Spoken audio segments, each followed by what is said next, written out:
It is August 19th, 2026. I am at Joel Pearl, thejoelpearl.com on Blue Sky, and it's time to get in the weeds. A wonderful Wednesday. Hello, how are you? Hopefully you're well. It's sunny and a little bit of clouds in the city of Toronto, so it's going to be a good day. Jeremy Lambert is here. He's also going to have a very good day. That's what the plan is. That's what we want to do. I'm an exhausted boy. How are you? Good. The kids started school today, so I've been up early listening to Paul Heyman interviews. So fun. Sounds terrible. Well, that's what we do. That's what he does. He says a lot of words that don't mean anything. Yeah, that's what I expect out of Paul Heyman. Very good orator, though. Yes, a wonderful orator who has plenty of words to give you, but nothing to actually say that has substance in it. But let me tell you a story about the time I saw this thing, and this thing happened, and and it goes on and on and on, and you just wonder, when do you get to the point? He is a meandering old Jew. I can say it. I'm one. It happens in old age, and Paul definitely takes advantage of that. So I've been watching Curb Your Enthusiasm. Speaking of meandering Jews, It's a good point. That show is so stupid, but also just hilarious. I'm cracking up in bed. My wife's trying to sleep, and there's the episode. It's the Kamikaze Bingo episode for people who do or do not know what I'm about to talk about. But he's with his Japanese friend, and he's like, oh yeah, we took my dad back to Japan for his 80th birthday, and it's the first time he's been there since the war. And Larry's like, oh, what'd your dad do? And he's like, oh, he's a pilot. He's like, oh, what kind of pilot? And the guy's like, oh, he's a kamikaze pilot. And Larry, you can already imagine the look on Larry's like, kamikaze pilot, huh? He's alive? And it just leads into an absurd conversation of this kamikaze pilot not being dead.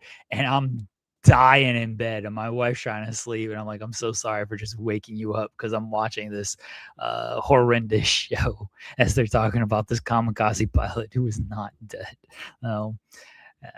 Bless the Curb Your Enthusiasm. Factual, Ryan. Factual. Great time. So yeah, you get to listen to Paul Heyman interviews. I got to listen to no one's talking right these days. We'll get to that in a little bit.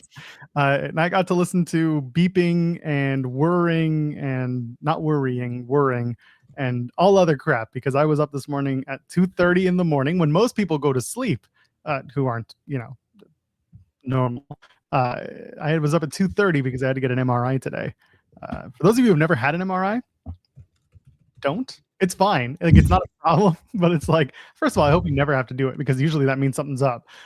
In my case, I think people remember that I had a hip issue back in like February, and it's never fully gone away. It's still there. I still have a bit of a nerve issue going on where I just have a little bit of like tingling in my foot and my IT band, which is just the connective points between my my calf and my what do you call it? Hamstring. I'm also going to drop a lot of words today because I'm exhausted as a result of this. So I got up to the hospital at like 3:30 in the morning. It's a half-hour drive. I took an Uber, and I get there and I get checked in, and I'm like, I'm early. This will be great. I walked into the reception area for my MRI, and they like, go to waiting 6, and I'm like, okay, sure. So I go into waiting 6. Guy's sitting there behind a glass enclosure with his feet up on the table, and he's like, we're on lunch until 3:45. Come back in 15 minutes. I'm like, fuck lunch. And so I go and I go sit outside in another waiting room. I'm like, what are we? Okay, fine. And then another woman shows up, she's about my age, and she goes and walks in, and I didn't say anything. She just like walks out with the look on her face like, what, lunch?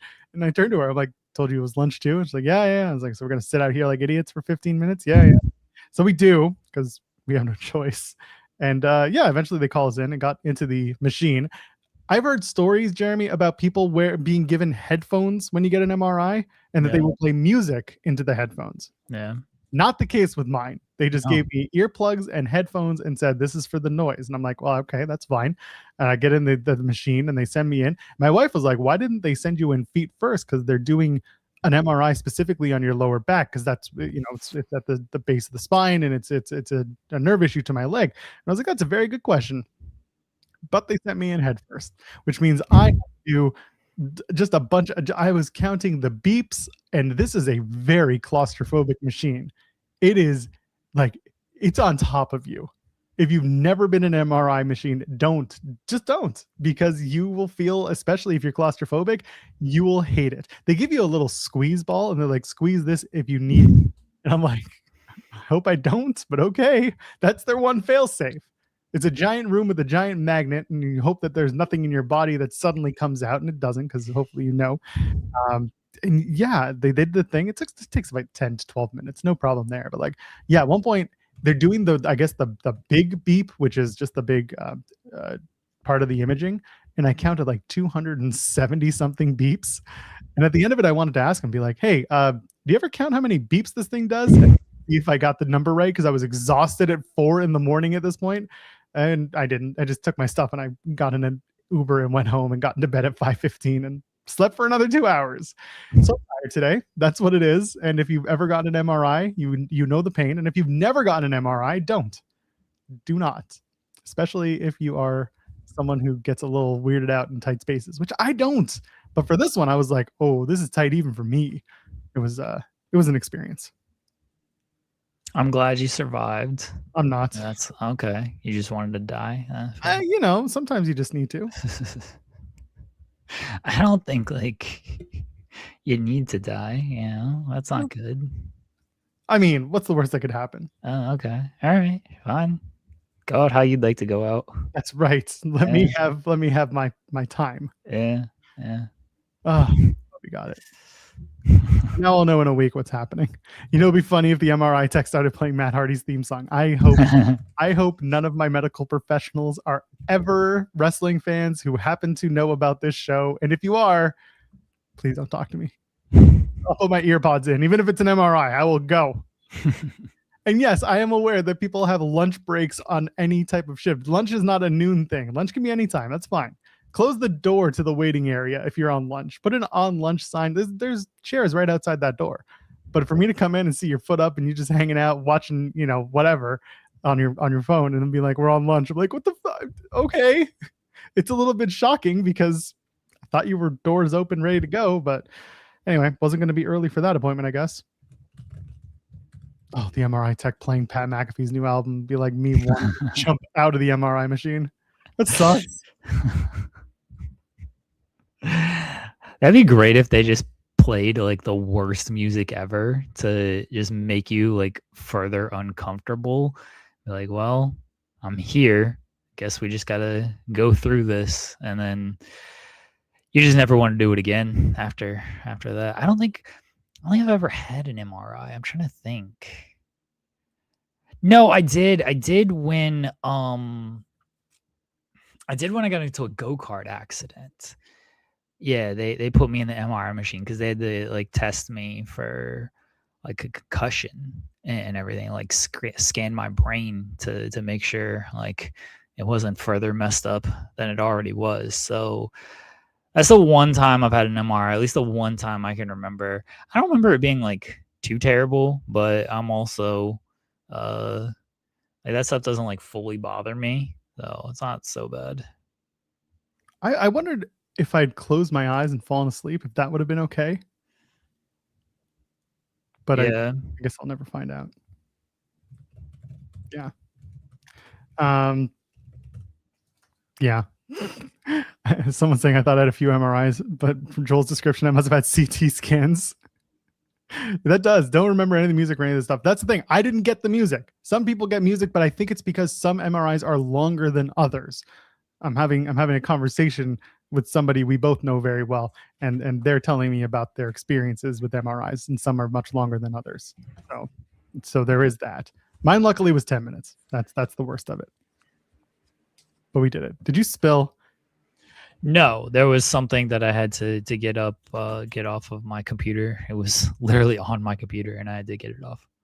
What's wrong with that? Why did you move the cat off your computer? The cat would have been one thing. It was a creature, different creature on my computer, just crawling, trying to help me. Nice. You have mice on your computer? Yeah, might have been a snake. I don't know. Oh, Jesus, no. Don't put snakes on your computer. Joel having a conversation with Carlos Silva. No, that's terrible. Yeah, okay, hold on.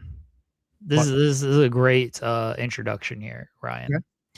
There's like some TNA town hall bullshit today. Yes, part for those who are with TNA Plus, they're doing a hosted town hall with Ryan Nemeth and Carlos Silva. I think what people have kind of not realized is that these are pre-screened questions. They're not just taking questions from the floor. Well, yeah, it says we'll answer a number of fan submitted questions. They're not gonna just do it without looking at it. But can is it live? That's a question to which you'd have to ask TNA. Oh, okay. I'm sure it will be live to something, whether that's live to air, live to tape, or live. I don't know what they're going to use. Are they going to use Zoom? Ugh. How am I going to log into this thing? Someone with TNA. If I wasn't leaving, I still wouldn't have done this. But like, one of you guys have to have a TNA Plus account at this point. I don't think so. I mean, I feel like there should be one for the site because someone's probably going to still cover the pay-per-views. I assume. Debatable. I mean, someone covers the pay-per-views now. It's not like still cover the pay-per-views. Someone covers it now. I went back and I listened to the Raw post show with Sean, and he mentioned yesterday. He said some very kind words, and I really appreciate it. I was very very flattered and very I was emotional over what he had to say. Not once did he actually mention that I covered TNA for the site. Well, it's funny. It's just like that's how much this site cares about TNA, which I get it. I fully understand it. It's just very funny that it's like he mentioned, he'll travel for work, no problem. He'll fill in for me, no problem. And he doesn't, and In the Weeds is amazing and blah, blah, blah. And like no mention of the fact that I've done the TNA post show for 5 years. Like, all right. It's not that important. Not. And that's the thing, like Ryan's saying, Steven Jensen, like Jensen will most likely continue doing them if he wants to. I could see it just being Jensen and SP3, and like SP3 still covers TNA because he's a completionist, and that's up to him. But it's money for him. He'd probably do it because it's money for him, and he's already watching it. So it could be as easy as that. But I don't know what the expectations are going to be with TNA and coverage on this site. It might just be what we get now is what we're going to do because the shows aren't great. Some weeks we cover, like, we do results, we do news and stuff. So do you need a post show? Yeah, probably not, honestly. Like, I mean, like, and some people were saying, we rely on your reviews. I appreciate that. Whether you're being serious or not, like there were some people who legitimately came to me offline and were just like, hey, I just want you to know I knew everything I knew about TNA from you. And I was like, first of all, that's terrible. Don't do that. Watch the show. But also, like, I appreciate that people trusted me to be as honest and did they trust you, or were you just the only person of it? I was there. It was either me, Mike Gilbert, who has since moved on, and we love him for that, or AO Productions. And like, really, come on, what are we doing here? What are we doing here? If you want someone to glaze it, I started listening to PW Torch started doing a weekly Impact review on their free tier, and I think the guys doing that are pretty good. They're getting their footing and they're doing it well. But yeah, I don't know. I hope people are honest about their coverage of TNA, like I think I was. Words. Yeah. Remembering the days of the TNA ROH post show. Those crossovers were amazing. Shout out to Krista and Kate and Reg. Those are great. Denise does cover TNA. She does it for Busted Open, and she does a great job with it. Yeah. I mean, they talk about TNA every now and again. Yeah, it's just what it is. Okay, back to my original point. What point were you making? Oh yeah, we got to get in on this town hall somehow because it's $100. Get in. This is your last assignment. Oh Jesus Christ! They're gonna see my face and be like, "No, absolutely not. No way in hell." We need Joel to be part of this town hall and ask the real questions to Carlos Silva. If you could ask Carlos Silva one question, that's all you get. You get one question, one opportunity, one moment. What would you ask Carlos Silva? What was going through your mind when you got that stupid fucking hat? And where do you keep getting them that you now get them on the shop? Where do you personally get them? Because you don't get the ones from your stupid website. Okay. Tell me I'm wrong. Feels like a waste of a question, but okay. Okay. TNA has the motivations of a runaway freight train with no gas and no brakes. Yada, I mean, what are your plans for 2027? And when are you coming back to Toronto after you come to? No, you're not going to ask that. I don't expect you to ask that, but I don't really have a question because the question to how are you profitable is we're not, and all of our AMC money goes towards debt payments that we never talk about because we're not a publicly traded company. You can ask, what did you expect from the WWE deal? At which point Carlos is going to say, we think it's an amazing deal. We get a lot of opportunity to get talent exposed. We get to work with WWE to have production values increased, and we get to bring in some of their talent for our tapings, which increases revenue.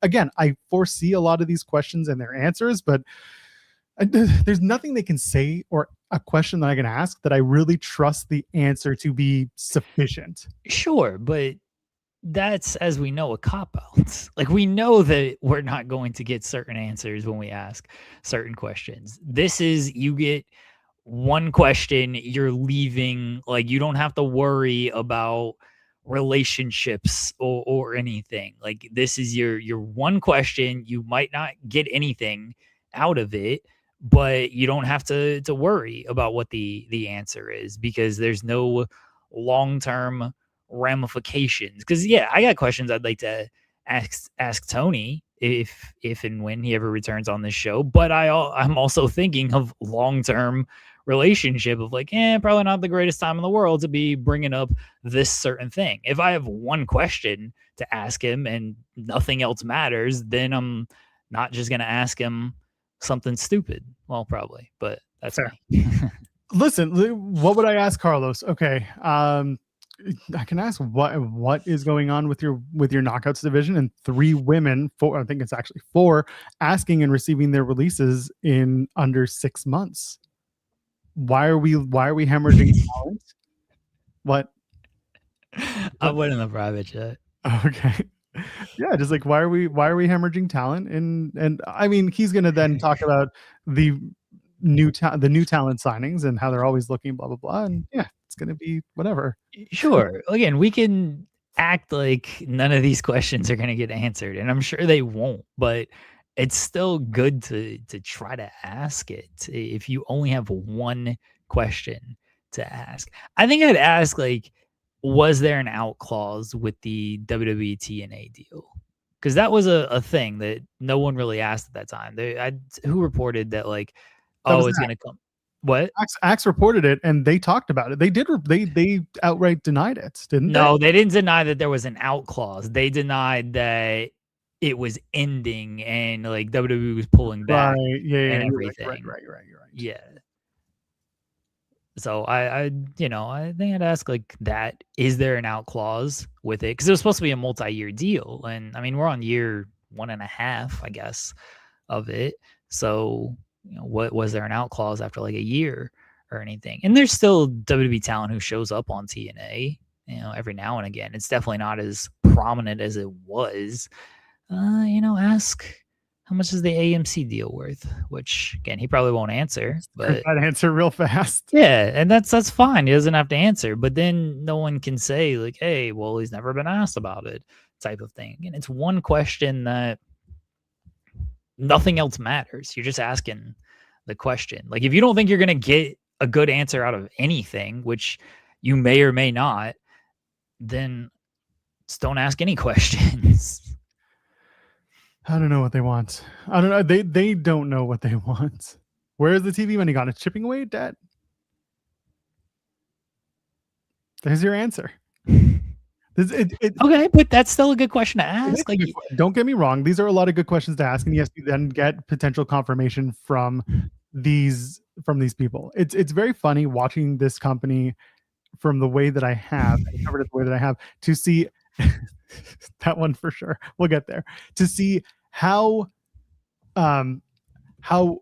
transparently untransparent they are, but also how obvious they are. In other words, like, you see how they move and you see what they're doing, but they'll never admit to it. or they'll never speak to it, but it's very clear how things are operating or not operating in certain cases.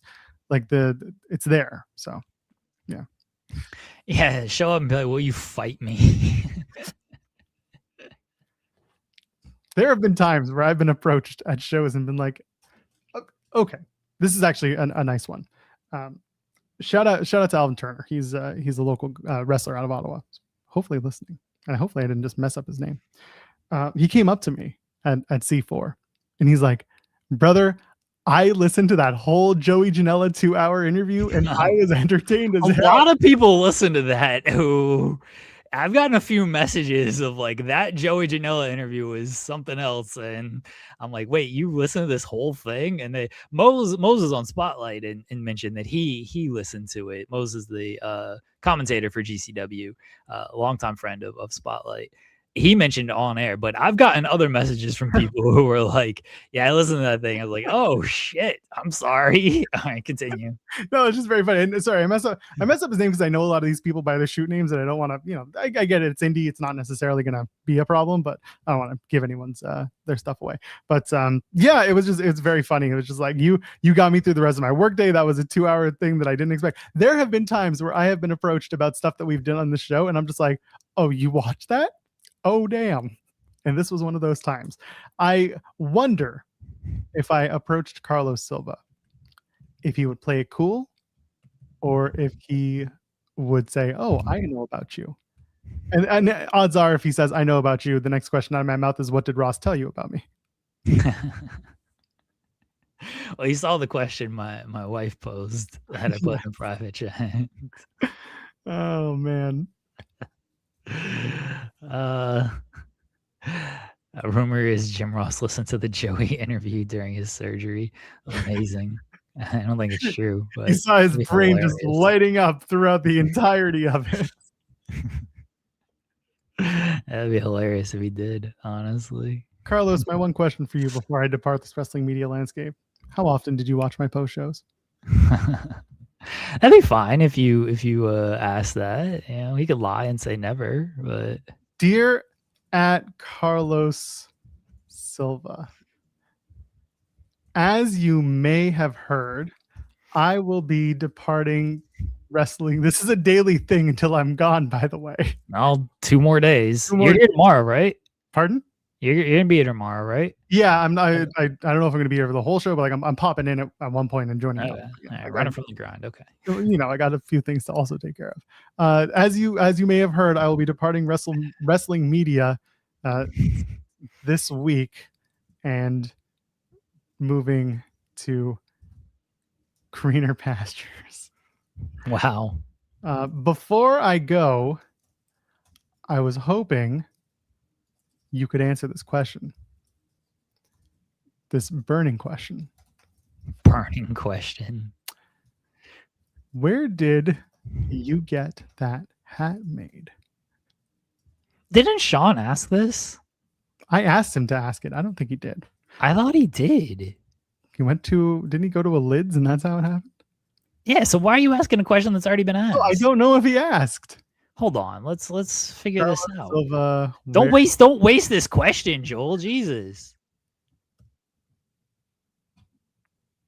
He said, hold on, designed a old school TNA trucker hat himself as a custom one-on-one concept inspired by NBA draft day traditions. Okay, so this was asked by Bill. Okay, I figured somebody else. Bill asked. That's a pretty fucking. All right, so I thought you were gonna tweet at Carlos of how often have you watched my post show? That's a much better tweet. How often have you watched my Fightful TNA post show? Well, don't say it's for Fightful. That makes it even funnier. You know what? Just my TNA post show. How often have you watched my TNA post show? All the best, and God bless. The God bless thing only works for Tony. I gotta admit that. Okay, dear Carlos Silva, as you may have heard, I will be departing wrestling media this week and moving to greener pastures. Before I go, I was hoping you could answer this burning question for me. How often have you watched my TNA post shows? All the best. There we go. Yeah. All right. That's a way better question than the hat question. I mean, listen, obviously the hat question was so burning that nobody got it right. Is he stupid or is he dumb? Yeah, it's gonna be there. We went to we went to this festival the other week, and these kids were like talking, and one of these kids just says like, "Are you stupid or are you dumb?" And me and my wife were just like cracking up, and nobody else is around us like gets it, but like we understand what. I don't think this kid was like referencing a Mercedes promo. It would have been very funny if he was, but just like hearing some random kid just be like, "Are you stupid or are you dumb?" I just started laughing so much. It's such a good line. If Carlos Silva becomes the only one to actually reply to my "I'm leaving wrestling media, please answer this question" take, I'm going to be very upset. Dave ducked me, had to argue with people about saying "fed brain" for an entire fucking day on the internet. Yeah, Dave not even giving me the time of day is something. Maybe because you tagged him. Like he finds just like random tweets that like he's not tagged in. Like mine. I'm like, what? I don't you don't follow me. I didn't mention you once. His Like, For You page is just full of Dave references. And just Tony didn't get back to me. I'm very upset. I thought Tony would at least say congratulations. nah. Coward. He's got to show up on my last day and just say nothing. Like, what are you doing here? He's at Joel blocked for years. No, actually, Dave does not have me blocked. Does he know who I am? Absolutely. No, Dave has no idea who you are. He probably doesn't know who I am, even though I've given him a ride to an arena before. This was years ago. This was Kimbo Slice and Ken Shamrock fight, which turned out to be Kimbo Slice and Seth Petrozelli. Yeah, he was walking to the arena, and I was driving in, and I saw him, and I was like, "Hey, Dave, I'm with media as well. Like, do you want to ride?" And he's like, "Yeah." I was like, "All right, get in." And then I took him to the arena. Well, that's my Dave Meltzer story, everybody. Get in, stupid. We're going to the media.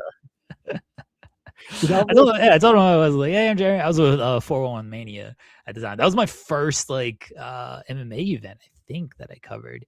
But I was like, "Oh yeah, you know, I'm going there as well." He's like, "Okay," and he just trusted me. Could have not been with media. They had ended poorly, but Dave would have kicked my ass. He's jacked as hell, so he would have beat me up. He's getting older, so now it would have been different. Yeah. Now I think I could have taken him, but no. Kimbo and Petrozelli was 2006, 4?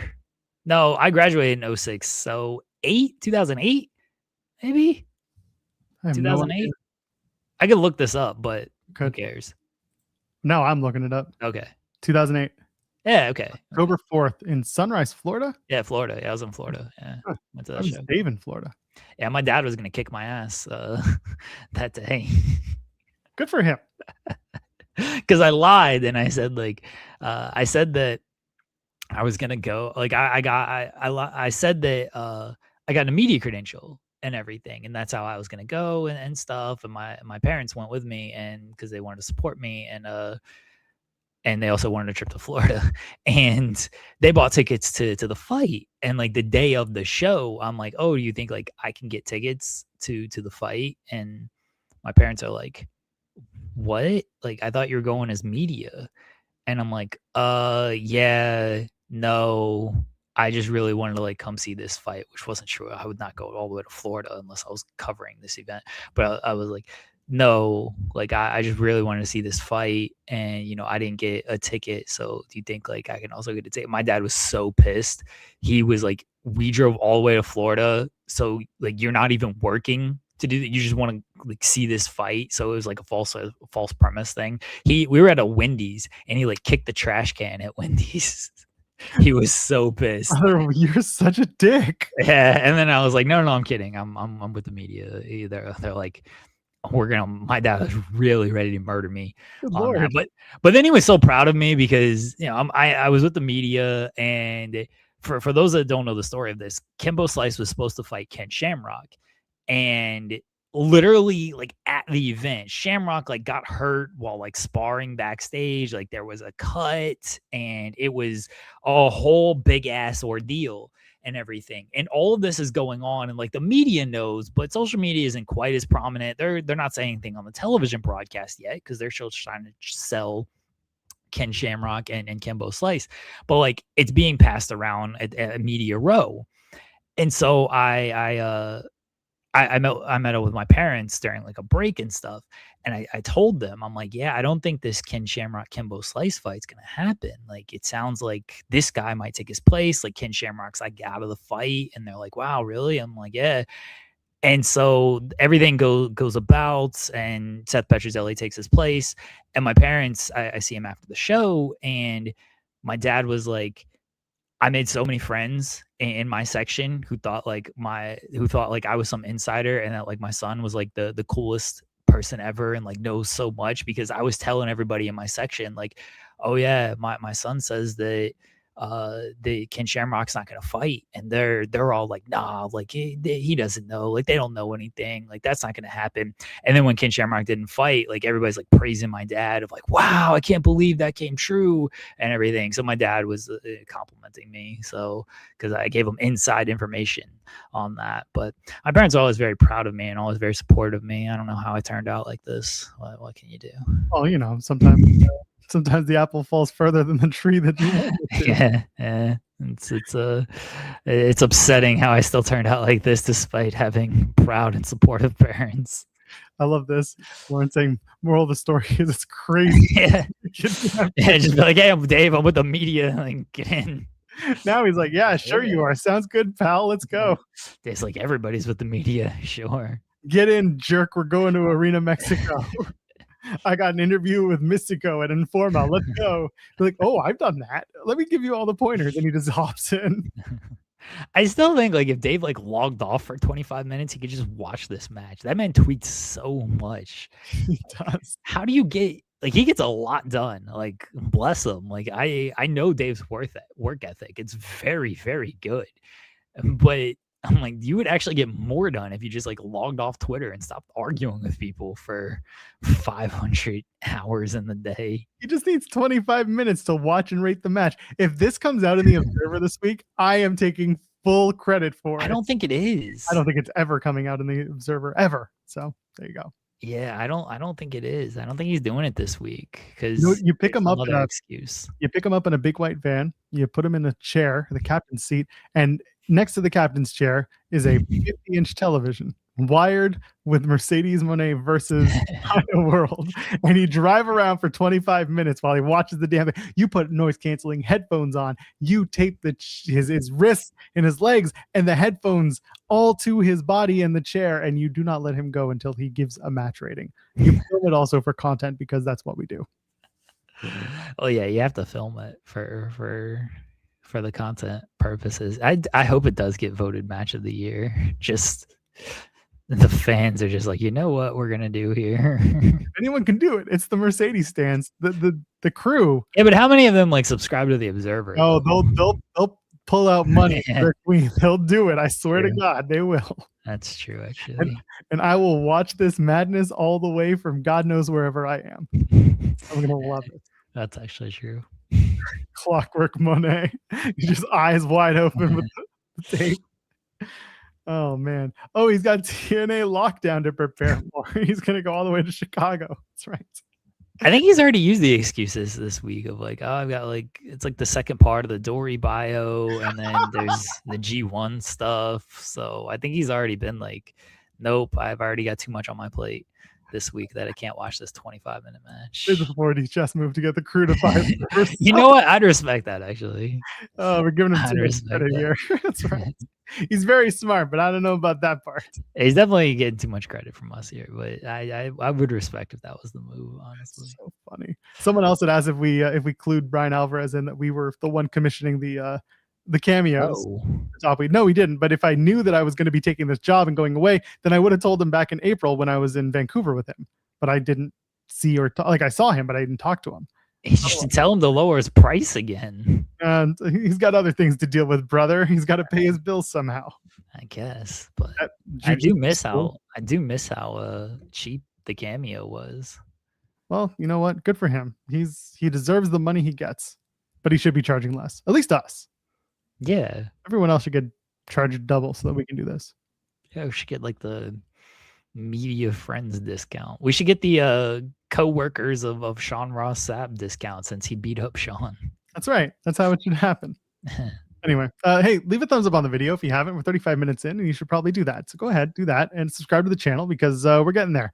We're getting there with you. So go ahead, grow our audience, and subscribe. And while you're at it, you can also donate a super chat, any amount, get your question, your statement read on the air. And Vala kicks us off saying, hearing Squidward say hello 3 times in the start of that ass theme. When he dropped that Nympho line, it was all over, brother. When we get into NXT talk, that theme sucked. I do have a poll question that is related do. to NXT. I'll do it now instead of at the end of the show because you guys got mad at me for doing it at the end of the show, even though forget them. They suck. It was you and SP3 who got mad at me. Blame the like, chat. Why are you doing this at the end of the show? I'm like, what? Blame the chat. Can we pay Carlos Silva to do a cameo for Joel? Is he on Cameo? I don't think so. That would be ridiculous. The last thing that man needs to be is on Cameo. He is. All right, folks. The poll question for today: would you rather be a Nympho or a Nepo? Oh, this is actually a very good question because there are very good things that can come from either of those. Yeah.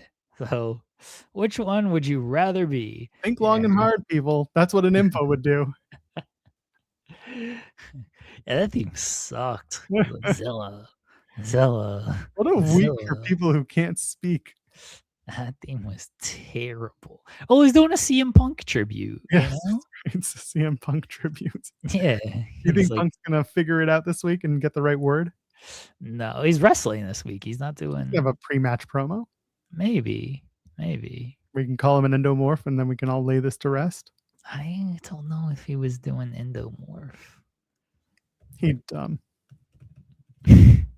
I don't know what he was doing. That's fair. Speed Punk saying, can we have a moment of silence? They announced yesterday Frank Beard from the band ZZ Top passed away. Yes, the drummer did.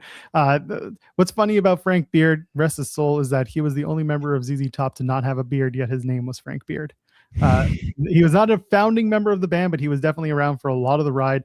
Yeah, they announced yesterday that he passed away in hospice in Texas. Send the best to him and his family. 77 years old, still very young, too young to lose somebody, but Frank Beard was an incredible drummer, and ZZ Top I rarely hear ZZ Top as someone's favorite band, but I often hear that they are a favorite band of people. In other words, they're never the number one, but they're always in the conversation. They are one of the seminal rock bands of the 70s, and yeah, you give them everything they can because Frank Beard was one of those driving forces in that band. I don't know any ZZ Top songs. The only thing I know about ZZ Top, they go, aha, ha, ha, ha. One of the songs, that is Lagrange. Yeah, that's it. That's the only thing I know about the ZZ Top. And they do have like the long beards and everything. Well, you know the legs that Stacy Keibler used? Oh yeah, okay. Yeah, that was original. I know I've heard like a lot of like ZZ Top songs, and like they're very recognizable. Like yeah, Sharp Dressed Man, that's another one everyone knows. Yeah, okay. Yeah. So ZZ Top didn't do the theme. It was a Kid Rock recorded it. Yeah. He did a copy, which honestly, like, listen, I know Kid Rock sucks now, but like that version of it was actually pretty good. I have to admit that version. I didn't like it. That's fair. I mean, I got it. But yeah, man, ZZ Top were one of a kind band, and it sucks to see now 2 members of the band have passed. So there's only one left, as far as I can tell. I think actually that's the one who's left. Oh, the lead singer? I think so. They were on Raw that one time, weren't they? Yeah, because I think Billy is a big wrestling fan, or was. I don't know who Billy is. Billy Gibbons. He's the guitar player. Oh, okay. Is Billy okay? So Billy's still alive. Dusty Hill passed away. Yeah, he passed away in 2021. And Frank Beard passed away recently. So Billy Gibbons is still around. Billy was also, I think he was the dad of one of the characters on, oh my God, what was, not NCIS, the other one that they were all trying to solve crimes. Someone in the chat's going to get it, but Bones. It was Bones. Yeah. Billy Gibbons is on Bones. Yeah, he was one of the characters' dads. Okay. He was fun. Yeah. But anyway, yeah, Billy Gibbons is still around. He is a wrestling fan. He Joel, those Bones. That's why I voted 1 in the poll. Joel, did you know it was Bones? He played the father. Here it was Bones. He played a father. There were many fathers in Bones, but he was one of them. It's the funniest thing, like with like really any chat, but you ask a question, like 15 different people answer it, and because they're all at the same spot we are. Yeah. So they're just like answering it, and they think they're first, or maybe they don't think they're first, and it's just a bit. But Yeah, they're just trying to put it in there, like, oh, I know the answer to this trivia question, and so you just get like the same answer 15 times. It's so funny to me. The answer is Bones. Yeah, it's Bones. If you didn't Yeah. know, ZZ Top. They were not. Nobody was related in that band. They were just. how. I don't know why that. It's because I'm exhausted. The two dudes with the big beards. They were not related. They were just tall dudes with beards. I guess the one tall They one. weren't related? No, they're not related. They're just I thought they two were. dudes with long beards. That's all. Oh, I thought they were related. I've heard Sharp Dressed Man. I know that song. I'm sure, like, I know the ZZ Top songs. I just couldn't name anything off the top of my head. Yeah, it's ones that you can always spot them when you hear them. Yeah, you know it's them. very distinct. Yeah, because they go how. Oh, also Gray's using the oldest Canadian joke in the book. It's ZZ Top here. Yes, I've also used that joke. Because here in Canada we say Z, not Z. Why? Because we're proper. Proper? It's not just us, it's the Brits. In America, listen, everything you do there is done literally differently everywhere else in the world. Kilometers. True. The weight in kilograms. Height in centimeters. Oh yeah, that confused the shit out of me when I was up in Canada with you, and it was like, oh, you have 500 more kilometers to go, and I'm used to like miles, and I was like, is that a lot? A little? Like, what does that mean? I was so shook. Yeah. And you can go 100 kilometers on the highway, 100 kilometers an hour. And you're just like, that's I was so confused. Yeah, then you realize it's actually just 70, and you guys are just idiots up in your country. I was so confused when I was up in Canada, and all the metrics were different. I was like, oh man, I'm a little lost here. Yeah, it worked out. But Z, no, people say Z instead of Z. That's the Brits. When SP3 is on, I'm not asking the Brits. They're dumb. That's fair. When SP3 is on the show next, probably tomorrow, he can confirm, and he is an open-minded person who lives most of the time in the United Kingdom as a proper gentleman. I'm about to do a show with a Brit beginning 2 weeks from Friday. Oh, really? All right, that's exciting. Do you know who the Friday co-host is? I'm assuming it is someone who was sent an audio message on Friday's show. Oh, yeah. Okay. I'm not crazy then. Yeah. No. That's good. I still need to co-host for Wednesday. Have you considered someone who covers NXT? I mean, I don't want another NXT, I totally understand that. What? To cover NXT, I totally understand. Yeah. I don't want another white guy to be on this show with me. I want to be the only white guy on this show moving forward. So that's fair. Listen, like we talked about, I would love to see other people of color, other women. Absolutely. I want to see more differing opinions on this show, or different viewpoints. Let's do it. Let's get it. Oh, I don't really care about that. I'm just trying to corner the market on white people on this show. Or white males, I should say. Shut up.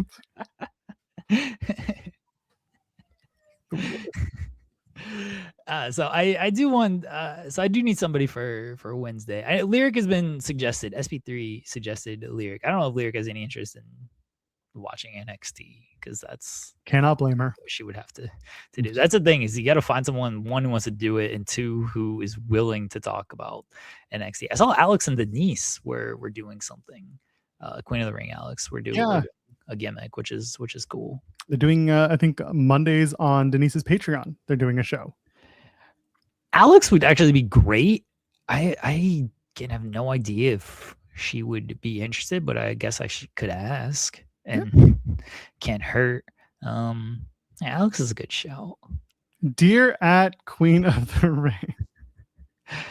And keep throwing some names out good there. Names, not shitty ones. Yeah. Well, I mean, you can throw the shitty ones out there. I'll just ignore throw them out. Yeah. That's fair. Yeah, I'll just ignore them. Yeah, no white males. Don't suggest any white males to me. I'm not taking those suggestions seriously. True. Jeremy's out here being the OTW. What would I raise? Raise like my ring finger? Yeah, that seems uncomfortable. Raise my thumb. Finger. You put your finger in the air. Let me see where you're at.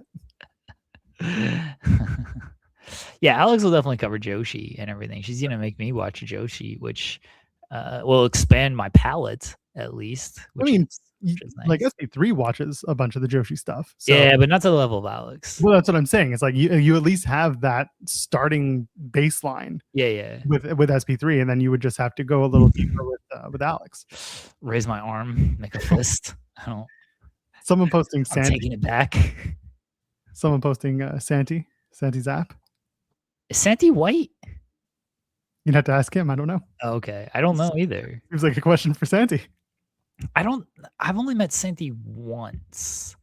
Yeah, I met Santi. I think SummerSlam weekend.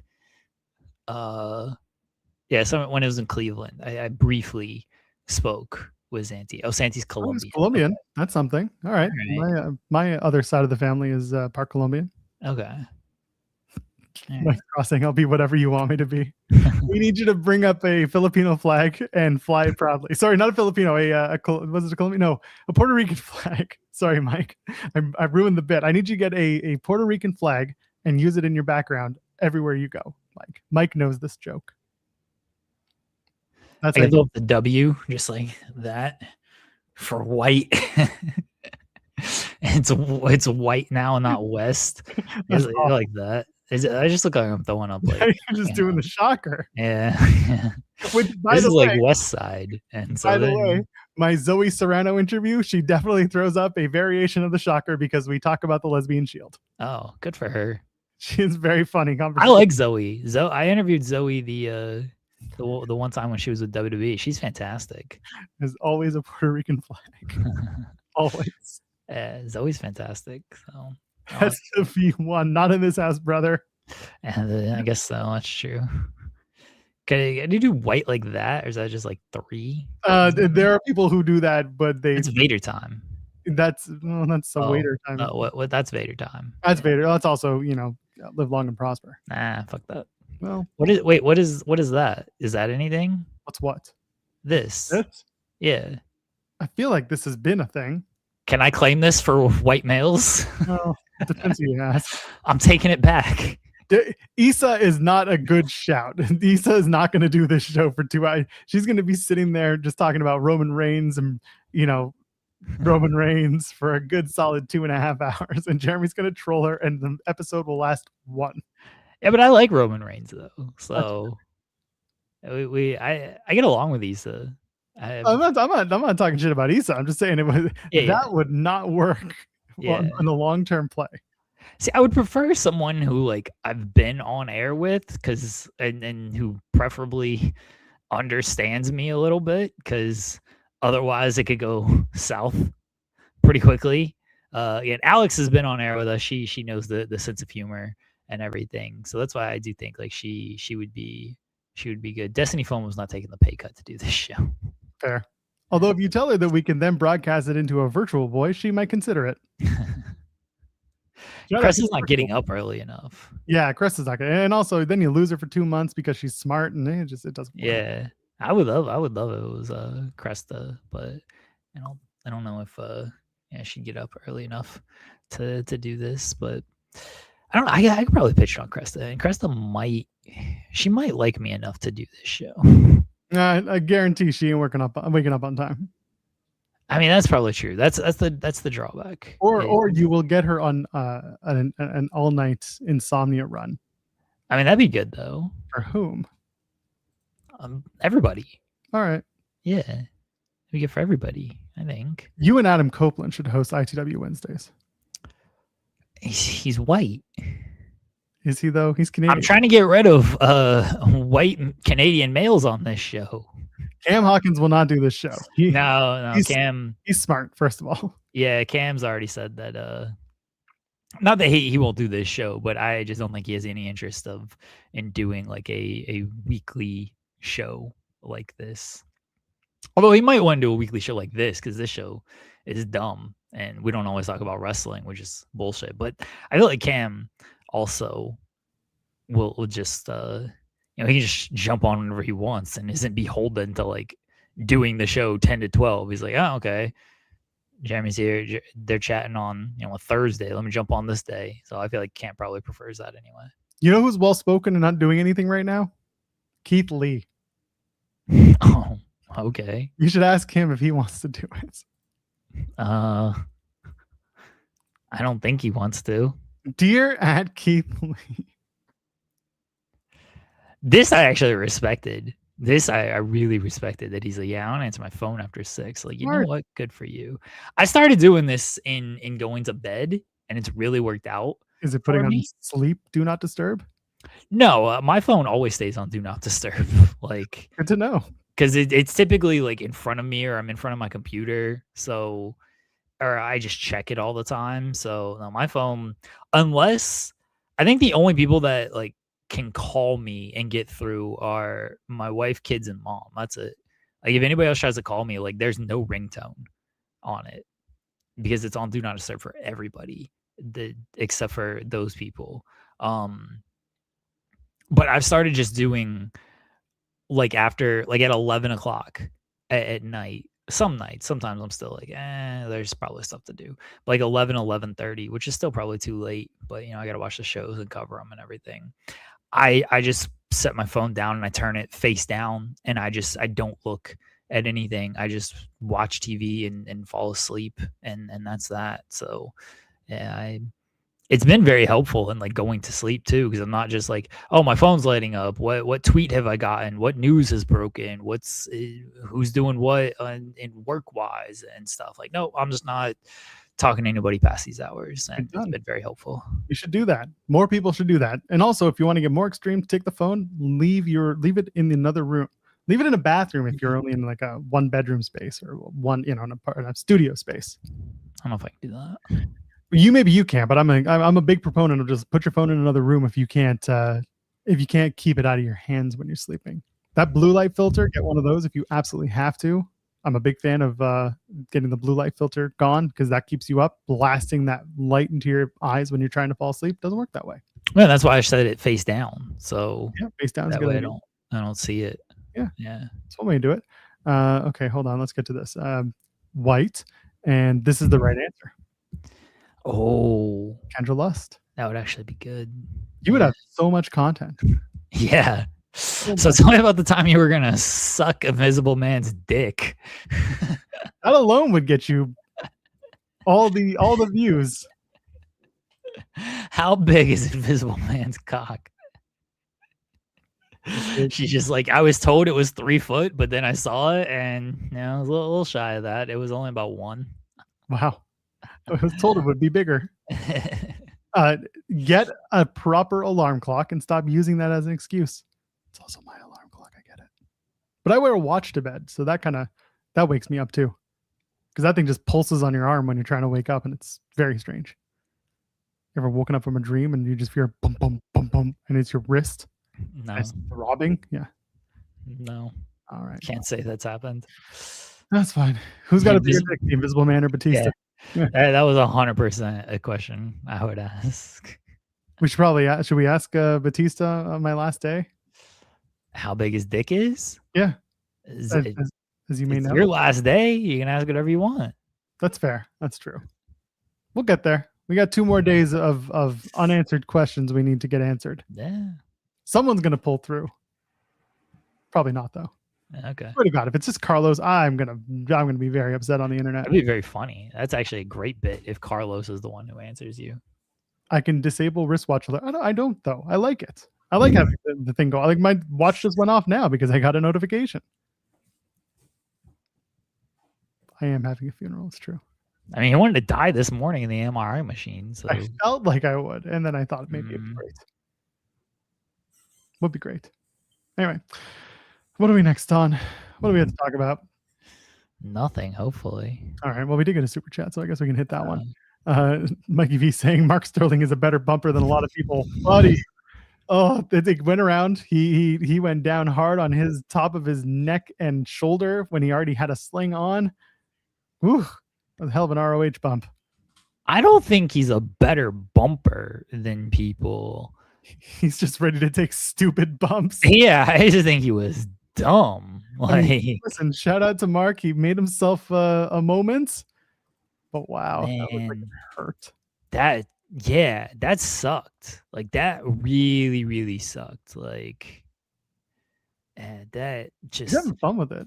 People are posting their toys in the positions in which he fell, and he just yeah, the like he laughing. like scorpion himself and shit. Like I'm glad he has like a sense of humor with it. Like that's always good. But man, that looked terrible. I'm glad he's okay, legitimately, because I mean, this thing was taped like 7 months ago, so I'd hope he's okay. sure, but it was still, no one saw it until today.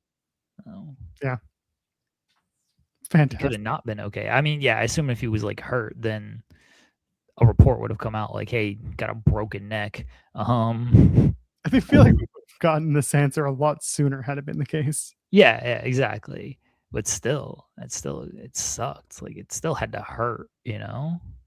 Oh, I can imagine. Listen, man, glad that he's okay. Glad that he's joking about it, and glad that people got a little bit of a laugh despite the knowing that he's okay. It's okay to laugh when we know that they're okay. If someone tried to like dunk on it because Did somebody try?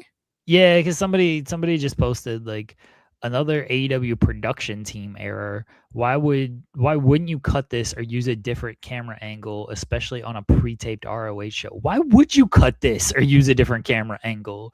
Yeah. And he replied, "Yeah, why would you cut this? That's the dumbest thing I've heard. I demanded they keep it in." Yeah, if you're gonna take that bump, you better not cut that shit. Like, I'm sorry. If I'm taking that bump, that's got to stay in the show. You cut that and I'm quitting. I'm like, nah, I'm good. I'm out of here. You cut like a moment where I nearly died and like maybe the most memorable moment of his career, which good and bad, but yeah, I'm leaving if they cut that. You let that Nympho baby live. No, I don't think he took that bump on purpose. I think he was like trying to fall and trying to, Yeah. do something, but I think he wanted to flat back it, but he just kind of went ass over tea kettle and landed on his neck. I don't know what he was trying to do. I'm gonna go back to it because I looked at it obviously a bunch of times last night and I was like, holy shit. Yeah, it does look like his leg maybe gets caught up as he's trying to flat back, and so he just kind of hits the apron and then just falls on his head and neck. I don't know if he's trying to flat back on the apron or flat back on to the floor, and it could just be he tried to flat back onto the ring apron, but instead he just landed off the edge of it. On the edge, and I think his flipped momentum over. took him over. Yeah, because he had it's landing on his his good arm too. It's like it looks terrible, but it also rules. It looks terrible, but it rules. Yeah, he lands right up on the shoulder and neck area. Like I'm watching it over and over, and I'm just like, holy shit! He just gets it right there. Yeah, it sucked. But I mean, the impact. He didn't land straight away on it. He does have the landing on the apron first, which kind of I'm not saying it softens the blow, but compared to landing flat on his neck and shoulder, that would have been much worse. This at least cushions a little bit of it. He should have a neck brace on for the next. I assume he will. Honestly, I legitimately think he will. On Friday at Death Before Dishonor, he'll be walking around with the neck. Whatever pre-show match they put the premier athletes on. Still getting paid, brother. Hey, I'm not knocking it. I'm just saying that's where they're gonna end up. Yeah, exactly. Well, good for Mark. I'm glad that he's having fun with it. That should be what it is. He should have fun with it. Yeah. Yeah. All right. What do we want to talk about? Nothing. Cody Rhodes. I said we, not you. He's still too close to home. That's fair. Is he wrestling on Friday? No. Just that title match. No. He's gonna call out Randy Orton and they'll do another walk and brawl. Do you think Kevin's gonna actually get the main event with CM Punk on Friday? Is it gonna be the main event? Yeah, it's gonna be the main event. Should be, but why wouldn't it be? Well, CM Punk's really good at getting punked out of the main event. Now Roman's not around. That's fair. I don't really. I know others have mentioned it in the chat, and they're saying the Dustin Rhodes stuff. I don't really care to touch it because he's an idiot. Like, wrestlers are idiots, and he makes excuses, and he got caught, and he said his apology, and then that's kind of it. Just dumb people saying dumb things on the internet. I'm glad Mustafa Ali called him out for it Yes. because, clearly Ali felt the type of way and was like, I'm not letting this slide, and he should. Um, I don't know what Dustin does and doesn't truly believe. I can 100% believe he was like, hey, here's a good looking girl with a gun. This photo, cowboy hat emoji. And he like didn't actually read the text and the shirts and all of that. Like, I can fully believe Dustin just scrolling and decided to do that, which doesn't make him smart or anything. Like, you should look at that stuff before you decide to comment on it and then thirst like some stuff over here. The apology, a lot of these apologies are just, I know that the Drake Ward stuff was in the copy for yesterday, and we didn't get to it because we had to talk about Pat McAfee for a long time ago, or for a long portion of the show. That's terrible. Yeah, like I'm with everybody, by the way. Like, yeah, I don't know what he truly believes and everything. I can make my assumptions based on what he has said, and so I can do that. But I don't see how he votes or anything like that. I've never had a conversation with the guy. But the Drake Word stuff.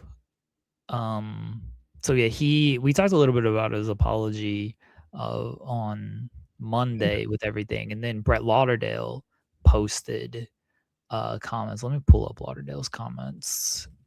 Yeah, he had a pretty long yeah. And before I do that, like the last thing on Dustin, because I don't know if there's like too much to get into, other than I think he was just dumb for doing that, and I'm glad Ali called him out on it. And Dustin probably should get offline, honestly.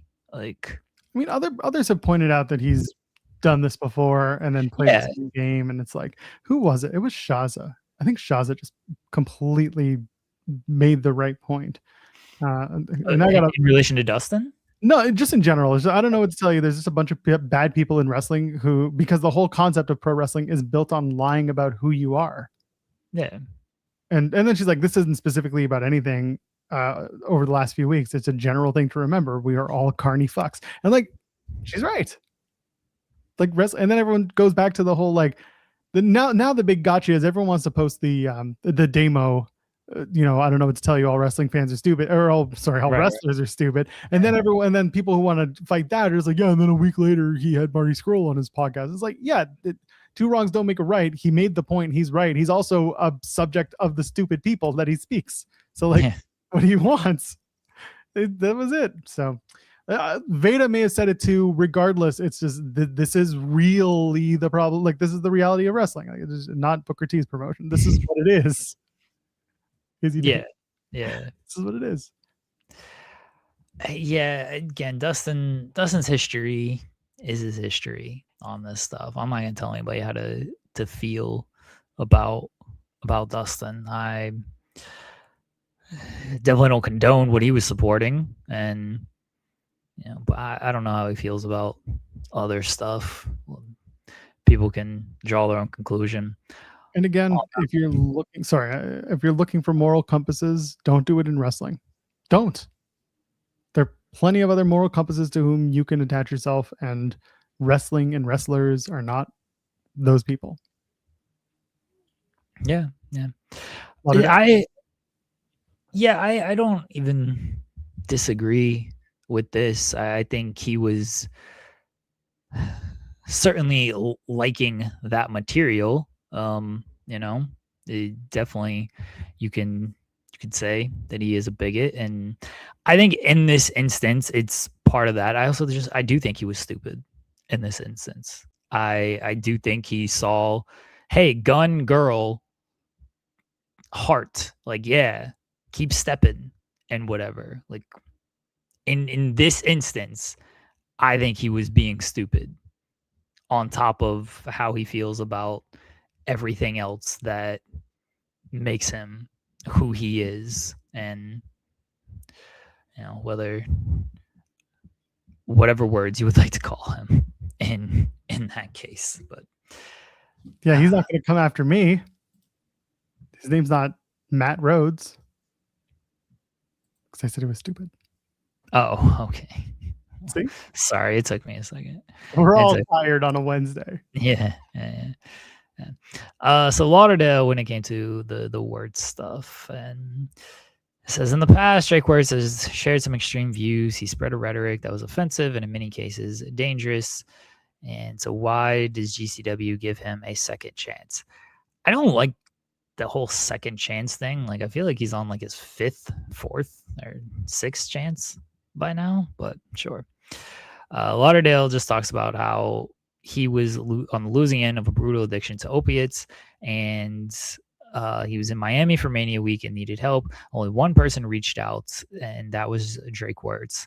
And on March 12th or March 2012, he took me to my first of many NA meetings and put me on the road to recovery. Drake's compassion saved my life. He gave me a second chance. I've been waiting for years to return the favor and give him his second chance. In my heart, I feel like that time is now. And so it was, he did all this stuff, so why should I care? You're right, some people don't want to give him a second chance. They don't have to. That's their choice. I can't fault them for making that decision. Personally, I'm a believer that people can change. I've seen it happen, and I think that the most powerful things we can do as humans is give people that opportunity to make amends and right their wrongs. How can we as society move forward if we can't be open to forgiveness? So what has he done to show he's changed? I only speak to my most recent experience, and those trusted a diverse group of peers with opinions I value. If it turns out I was wrong or that I missed something along the way, I will admit this was a mistake, and that will be the end of this experiment. In my opinion, this is an ongoing process, and Drake has to do the work to show it. You don't have to take my word for it. If you don't feel like he's worthy of an opportunity to redeem himself, that's your choice. But I know that some do. The people who chanted his name on Sunday at GCW showed me there are those that are willing to support his journey. Wrestling fans are dumb, especially those in the crowd. For now, Drake doesn't have social media, and I don't intend to speak for him, but I can tell you about his first action of his GCW tenure. And then he revealed that Drake donated a portion of his check, $250, to Garden State Equality, which is a LGBTQ plus advocacy group in New Jersey. People try to dunk on like it was only $250. Like, man, he probably didn't make a whole lot from all of that. So I'm not going to dunk on the 250, because for all I know, he only got paid like $500 for that show, and donating half your check is still a good amount. So I'm not going to dunk on that, especially when I don't know how much he actually got paid. And shout out to Auntie Collins and Pollo Del Mar as well. Ryan saying that charity doesn't have a good track record. Well, that's not good. But shout out to Collins and Pollo of like, okay, that's cool and everything, but some of it's hollow, and I agree with them. Like, I don't think the apology that he delivered at the GCW show, I don't want to say it wasn't genuine, because I genuinely think he thinks it was genuine. I don't think it was the right apology to deliver, because it was just like, oh, I apologize for stuff that I didn't believe in and I got caught up, and that's not me, and all of this stuff. And it's like, okay, but what did you do? Like, what did you say? And then he went into a promo of like, and now I'm back to show that I'm the best fucking wrestler in the world, and I do this shit and all this stuff. And it's like, okay, like, it was a promo apology. You know what I mean? Like, it didn't feel like a real apology out there. And the stuff he was saying, the stuff he was doing, you got to kind of make right with those people. You, especially, certain communities, and the stuff you were trying to spread and everything. Like that's who you got to make right with, not the GCW fans. Because yeah, sure, the GCW fans, they're gonna see a cool light tube spot and chant, "This is awesome," or and everything, and like, okay, like maybe he's taking steps. I don't know. The donation, okay, like I think it's a start. It's a baby step. I'm not gonna knock the guy for donating, even if it's a portion of his check, even if it's his own money, whatever. Then he still did it. Like it counts for something. If you only want to count it for 1 out of 1 million, that's fine. It counts for something. My whole thing and what I said on Monday is, can't we do something else besides just like bring him into like the wrestling show though? Like, can't he just do this stuff on his own instead of, hey, let's come back to wrestling and be part of the promotion and, get the opportunity that way, when there are other people who haven't done the shit that he's done that could probably use this opportunity?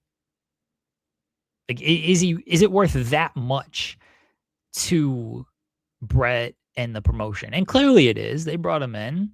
I understand Brett's point of like, I want to give you a second chance because you did this for me in 2012. And like, all right, I get it. You have friends who are going to be friends forever and they may have helped you out a long time ago and you want to try to return that favor and everything. I think there could be better ways to return that favor than let me put you in your wrestling. Let me put you in my wrestling promotion and pay you and give and fund your apology tour effectively here. It just feels like you could do something else besides that. Well, that's where I'm at on it. I can let it play out, which sounds ridiculous. I know in wrestling we make fun of it. I agree with a lot of the things you just said. Most honestly, I agree with most of the things you just said. Again, wrestling and wrestlers are stupid. And this is a business that, for better or worse, will bring people back before they hold them fully accountable. They'll give them a second chance before they allow to show some sort of change. There could have been change.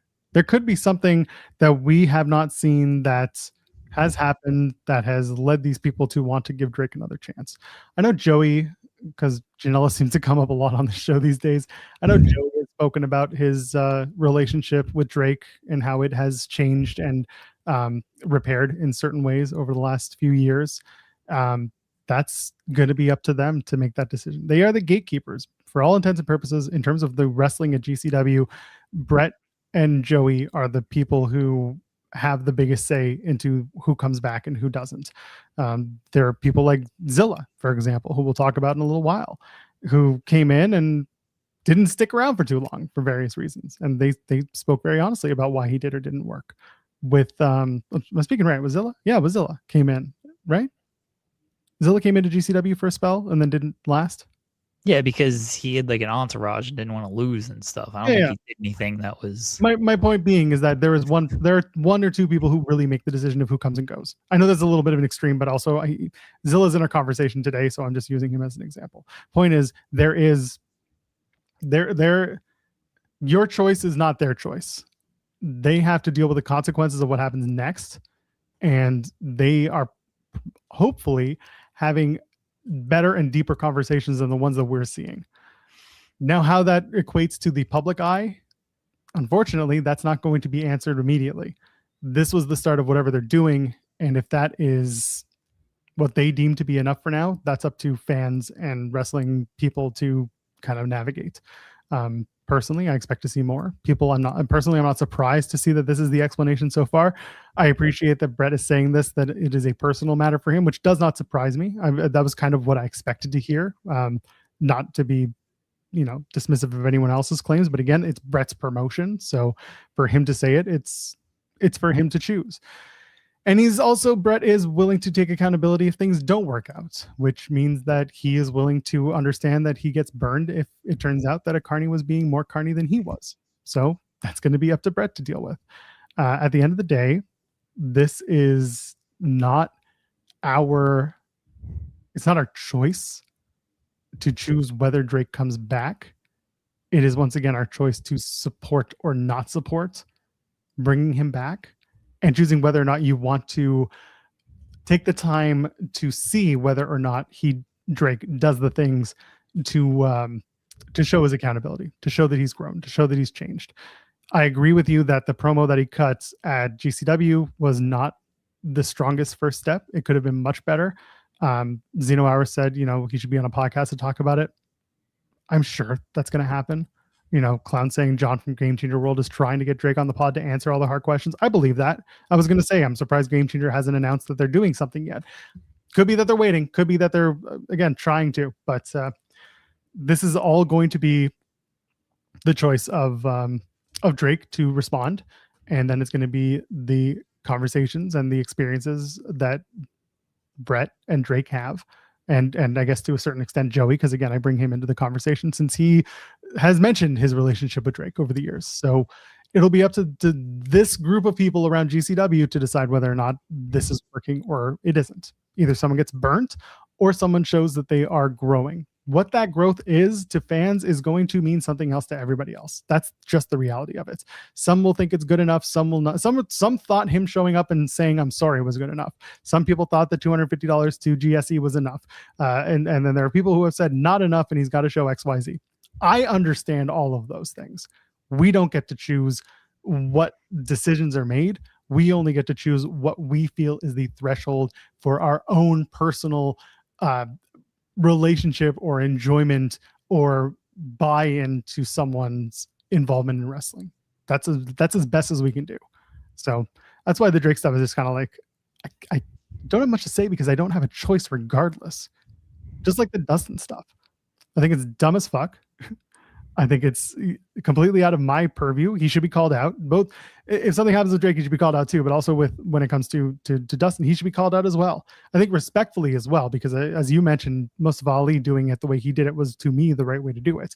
You do it respectfully, you do it in kindness, and you show that this is not something worth. It's not something to get angry about. It's something to ask, hey, maybe you shouldn't be sharing or espousing or platforming these views. Sometimes a little kindness goes a long way. And we're going to find out soon enough whether or not that kindness is worth giving or if it's worth to kick it to the curb and say, we tried, and that's it, and we move on. Drake's not going to be returning to large-scale wrestling anytime soon. And if he does, it's because other people have decided that he has changed, grown, whatever, enough to warrant that opportunity. Right now, he's a GCW. Let's not pretend that GCW is the biggest company out there. It is probably the biggest independent promotion that is out there easily. I get that. Yeah. But it's not making billions of dollars. It's making good money. They're still paying a lot of people. If they're paying Drake $500 to show up, well, it's good. That's a pretty good payday for an indie event. But he's not getting paid thousands and thousands of dollars in a paycheck every month to do the job that he was doing. So we're going to find out what that looks like. But I do appreciate that Brett gave his reasonings. He is the person with whom the buck should stop. And he's also the one who made the decisions for the reasons that he gave. That's as good as I can ask for right now. The rest is up to time. Yeah. We'll see. And some people will be satisfied with certain things and other people aren't going to be satisfied with anything. And there are people who still go after, I'm not going to name names, but there are still people who go after certain wrestlers who have been accused of certain things that, regardless of any change, regardless of any proof of wrongdoing being negated, they still believe that what was accused is what happened. Yeah. That's understand. Like, I get it. I'm not going to take away from those feelings or those opinions. They are valid, but at the same time, everybody's opinion is different, and everybody's options to support are different. So that's where we're at. Yeah, and they're trying to give explanations. Again, some people are going to be okay with it. Other people aren't going to be okay with anything. It's up to you to choose where you're going to fall on that and what your threshold is of like, okay, well, this much time has passed. He's done this much. You know what? He's proven that he deserved this. And other people are going to be like, well, he hasn't done anything or he hasn't done enough. And it's not going to be enough. And where I'm at on it still is, if you want to give him a second chance, feels like you could have done that personally and not just, hey, let's keep the guy in wrestling and, you know, kind of put fans in a bad spot, maybe even put wrestlers in a bad spot to do this. Like, it feels like you could have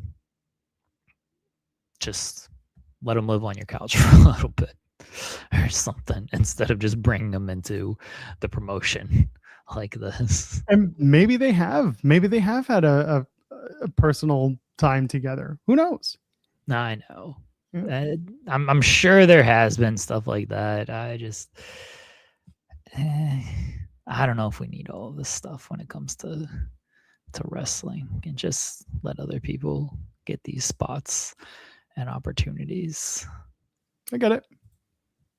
I mean, I got no interest in Drake Younger wrestling anyway, because all he does is deathmatch stuff, and I don't have much interest in death. I can watch one per show. After that, I'm checked out. You can't get me to watch a full deathmatch event. It's too much for me. But I'll watch one match and then move on. And usually it's a Nick Gage match. I'm sure you'll be talking about it with Jensen on Thursday. Yeah, probably. We'll see. Jensen picks the topics, so I'll see if that's a topic. I mean, you'll be talking about Homecoming for sure. So it's Jensen and it's GCW. I assume that would be coming up. Yeah. And if not, too bad. I'm just helping with something. Okay, they're getting it. They're fine. Social team is dealing with podcast stuff. We are aware that podcasts have not been going out lately. We are aware of this. Oh, I wasn't aware of this. Okay. Yes, because we switched to a new provider. Yeah. The I was aware of that. Is no longer if you try to post it on the old one, it does not go out. Those have all been severed. So our new provider, and I think they uploaded the how-to yesterday of how to put it on, and we just got to go through that and do it. So yeah. Oh, okay. Yeah, I've got all. I was gonna do it today because I just got all my login stuff yesterday after the show, so I didn't get a chance to do anything. That's why I did the audio on the old provider yesterday, but I was gonna start on the new provider today. So. Well, there we go. See if it works. Hopefully. All right. Well, should we get into NXT? Sure. I thought it was actually a funny, stupid show. NXT is a hilarious show to watch. A, when you're checked out. Sorry. And B, when you're exhausted. And C, when you treat it like it's a high school musical, because it is absolutely just a high school drama. The four-way that opened up the show, great stuff. Romeo Moreno, EK Prosper, La Parca, and Tristan Angels, #1 contendership for the AAA, sorry, I'll pronounce it properly, Cruiserweight Championship. EK Prosper wins. No real surprise there. Yeah, he came out and he like shook hands with La Parca, or sorry, shook hands with Ray Phoenix, and yeah, they said we're gonna do this. Yeah, they're tipping this one off. I mean, the show opened with Mike Santana. Yeah, he's like, I'm gonna go wait in the parking lot for Zilla because you're a bitch, and it's like, all right, sure. Okay, here's the funniest part of all this. Last week I mentioned this. I know you weren't here last week, but last week I mentioned this, and Mike Santana watches entrance. And there's this kid. He does his pose right in front of like Mike Santana or whatever video board. He does his pose there. There's this kid who's in his way last week. He's right in front of the board. And Mike Santana, Cruz, Montana, whatever, shoves this kid down. It's so funny. Good. And then he stands in front of him and does his pose and everything. He's like, get the fuck out of the way, kid. It's hilarious. That same kid is back in the audience this week because it's all the same people anyway. But this time he's closer to when Santana walks down that little platform that he's on, and he stays seated this time. This kid is not standing up for Mike Santana this time because he knows that Santana is just going to shove his ass down. But he's closer to the platform and not to where the lighting is, so he can't, get shoved down during his pose. Same kid, though. But this time he's like, nope, I'm not cheering for you, Mike Santana. You shoved me down last week. This is all I care about on this show, is this feud between Santana and this kid. When Santana Montana has a match against this kid at Stand Just and deliver. sell out. It's gonna sell out the Thunderdome, baby. Yeah. It's gonna be great. What a baby face is right. The EK Prosper moonsault is phenomenal, though. It is fantastic. He gets mad air. I love it. Is Cruz Montana related to Hannah Montana? Absolutely. Match was good. Like, it was fun. It was just a fun like NXT 4-way. Yeah. That's it. My favorite part, again, nothing to do with the match. Who could possibly care about the moves in the match and everything? Just the finish. Nah, I mean the finish was EK Prosper looked good in the finish and everything, but Booker T sees La Parka and he goes, "I used to wrestle this guy in WCW." Yeah, he's like, "I wrestled this guy, Vic." He's like, "He's in better shape now." And Vic being like, "I used to play him in WCW versus the World." I'm just like, we get it. He's old, but I mean, the new one's not old, but like the character is old. We get it. He just still rolled. It was so funny. It popped me so much when Booker's like, "I wrestled this guy." Like, hell yeah, Booker, you remember. Should have helped him win the match, Book. When was the last Booker T and La Parka match? Let's see here. Probably 1997. You can keep going through you. No, I'm seriously curious about this. I don't know if like 99. They wrestled on Thunder in 1999. Jesus. They really didn't wrestle that much. They were in like battle royals together, which in Joel's world counts that they've wrestled 300 times. Yes, they've been there. Yeah. No, Luis, you're wrong. Booker T did not wrestle in AAA in the mid 2000s against La Parka. In 99 they wrestled on Thunder. In 98 they wrestled on Nitro. Those are only 2 singles matches, so you can seek out those matches. They are combined about 7 minutes long. Let's give them 8 minutes because they're almost 8 minutes. Fine, combined they're 8 minutes long between the 2 matches. Yes, there you go. And then there's a tag match on Worldwide between Harlem Heat and La Parka and Silver King. Yes, I said singles matches for a reason. Yeah, I know. And then there's also World War III, which counts because they are absolutely in the ring at the same time. Therefore, it's a match. Yeah, and Booker T hit the Soul Snatcher, so La Parka knows how to take it because of that battle royal. Exactly. I'm glad you finally understand this. Do I think it was a bit, or does Booker think it was the same guy? Both. Yeah, I think it's a bit that where Booker T thinks it's the same guy. Yeah, that's exactly it. Oh, anyway. This was the segment. This was it. Ren Sinclair and Kendall Gray are backstage. And in walks the Vanity Project, all of them, including Michael Lockwood. And it is the most high school ass conversation ever. It was perfect. This encapsulated NXT in the most perfect way, because like you've got Kendall Gray being like, "Oh, you 3 guys remind me of all the guys that I wrestled in high school." And I'm like, "You're still in high school, honey. What are you talking about? Nothing's changed. Now you got a title." And then one of them tries to talk about Shiloh Hill, I guess the Vanity Project do. And then Ren Sinclair is just like, "He's smart and he knows how to use tools. And you 3, you're just tools." I'm like, this is perfect after school, high school drama fodder. This is amazing.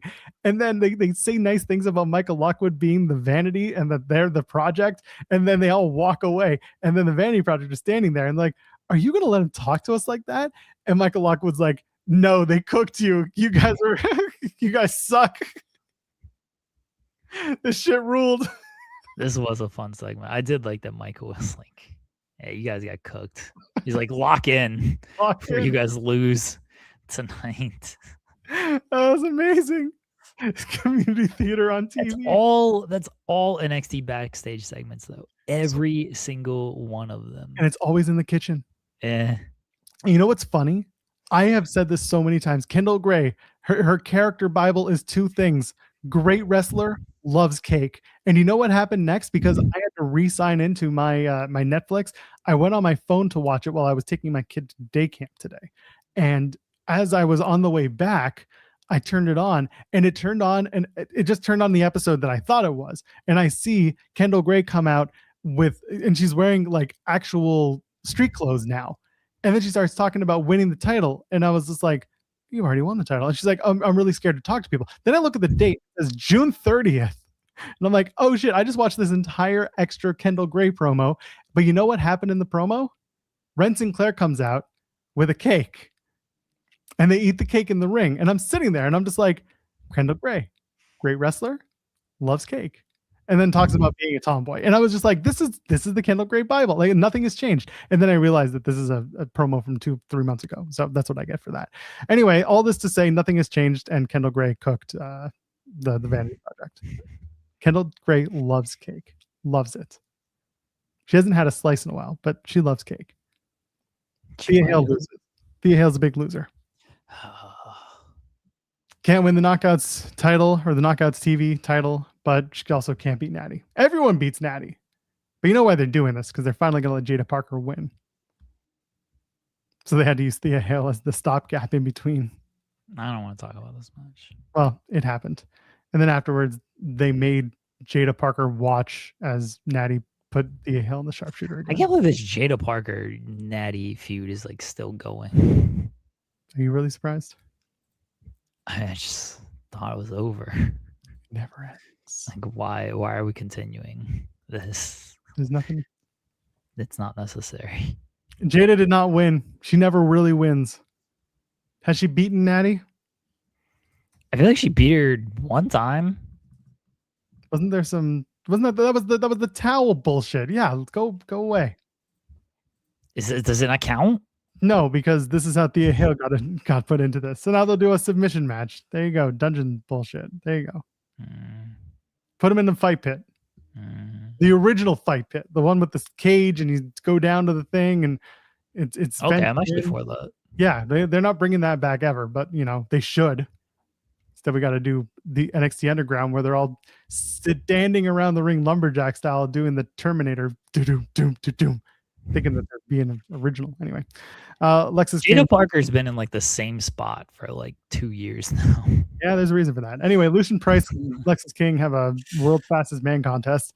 Lexus King wins. And again, going back to Booker T, you get the same call every single time. Rockabye, baby. And you're just like, all right, we get it. You don't know what this move's called. And then OTM are back together, even though they're probably going to break up in 2 weeks. Sure. We only care about Peros around here. Where are the Peros Damal? Shouldn't they be on the show? Why is Carmen Petrovic still parading around with Nikita Lyons and Natty? Are they going to take out Natty after this whole thing ends? Natty's going to become aligned with Jada Parker. Who's doing a line with Jada Parker? Natty. Oh, okay. Just making sure. Remember when Jada Parker had like that street fight against Micha and everyone was like, man, this was really good. That shit was 2 years ago. You put anyone in a match where there are plunder and toys and they'll probably say this is great. Sure, but I'm just saying like she's gone nowhere in those 2 years. Like that was supposed to be like an elevation match for her. At least it felt that way. And there's just been no elevation. Like feels like one of those things of either like you gotta give her the chance or you just gotta try something different. Apparently Bronco Nemo left Perdos. Or he's about to get kicked out. Oh, because he's gonna lose to Penta? I guess. So spoiler alerts for those who watch weekly. I guess that was part of the tapings. Sorry, but also not sorry. If you're watching Clip AI, you already know this happened.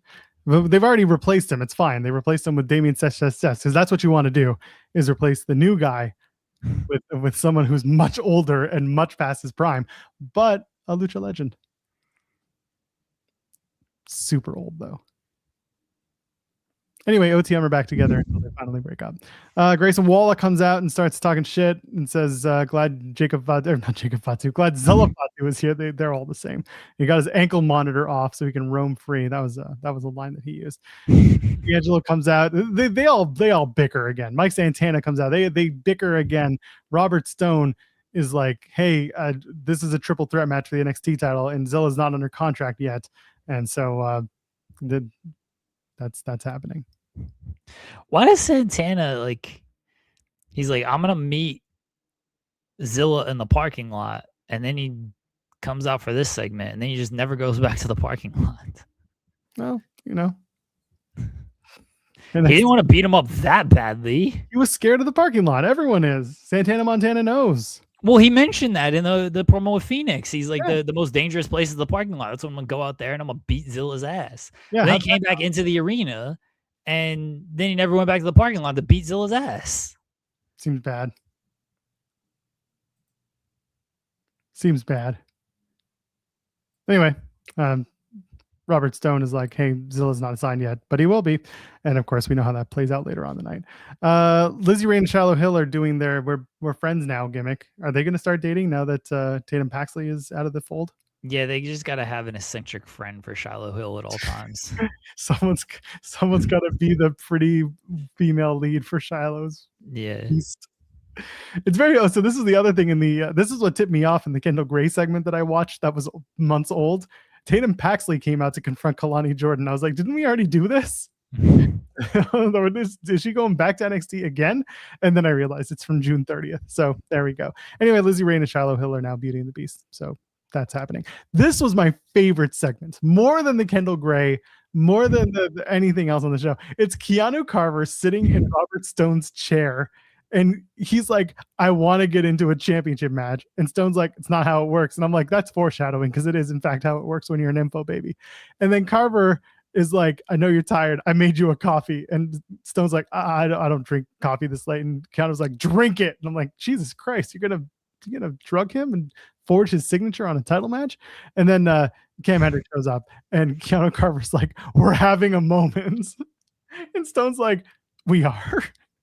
And this shit rules, because it's now Keanu Carver just being made to be like the soft brute, and Cam Hendricks is so confused, and so is everybody else.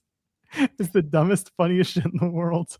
I did think there was going to be a payoff to the coffee bit. Maybe there will be. Maybe he just got really bad shits, as coffee does.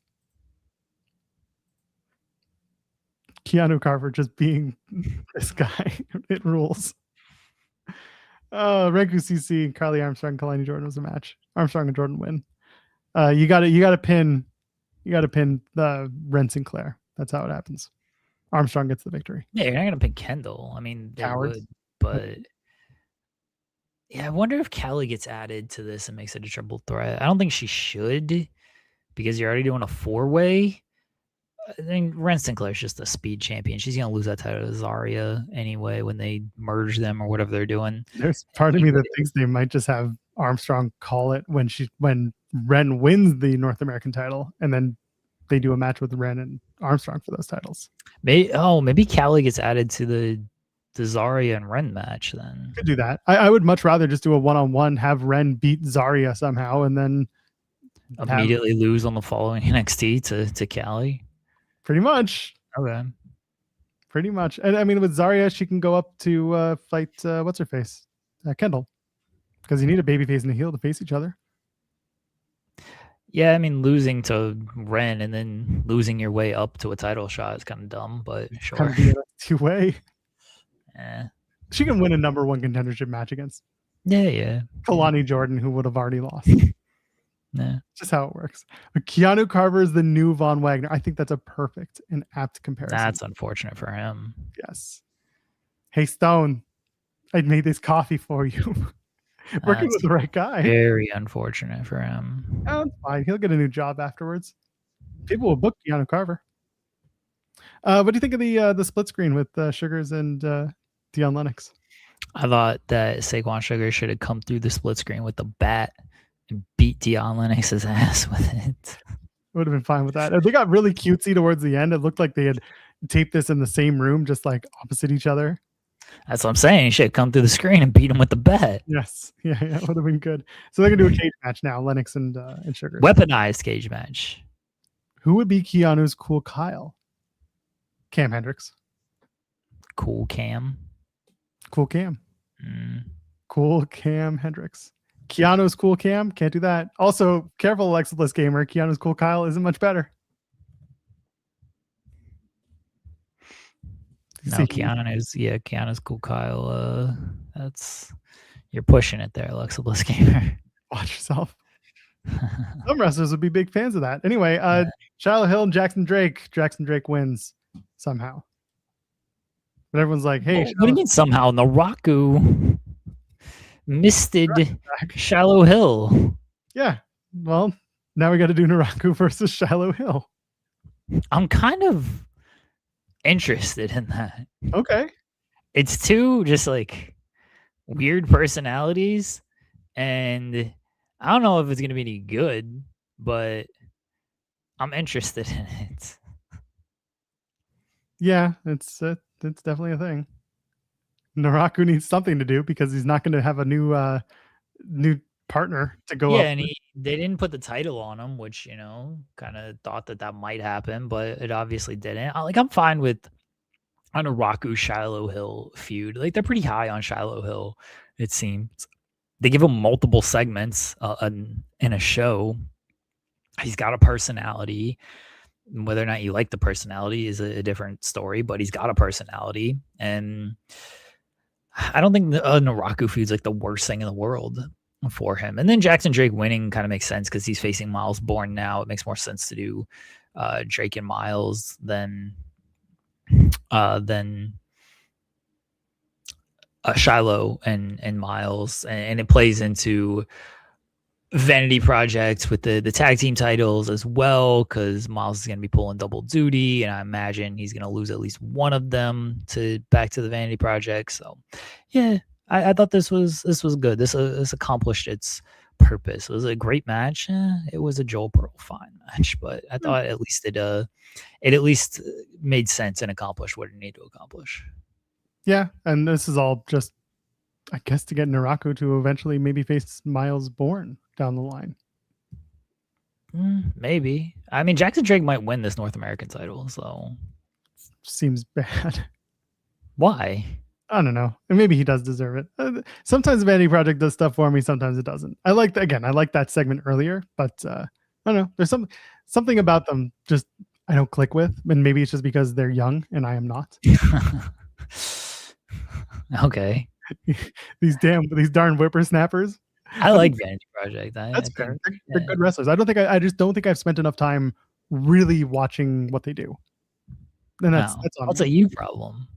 Yeah, I said that's on me. Okay. Yeah, no, like I know you just saying that, and I know SP3 has been a big fan of them for a long time, so I get it. Put your V's in the chat. No.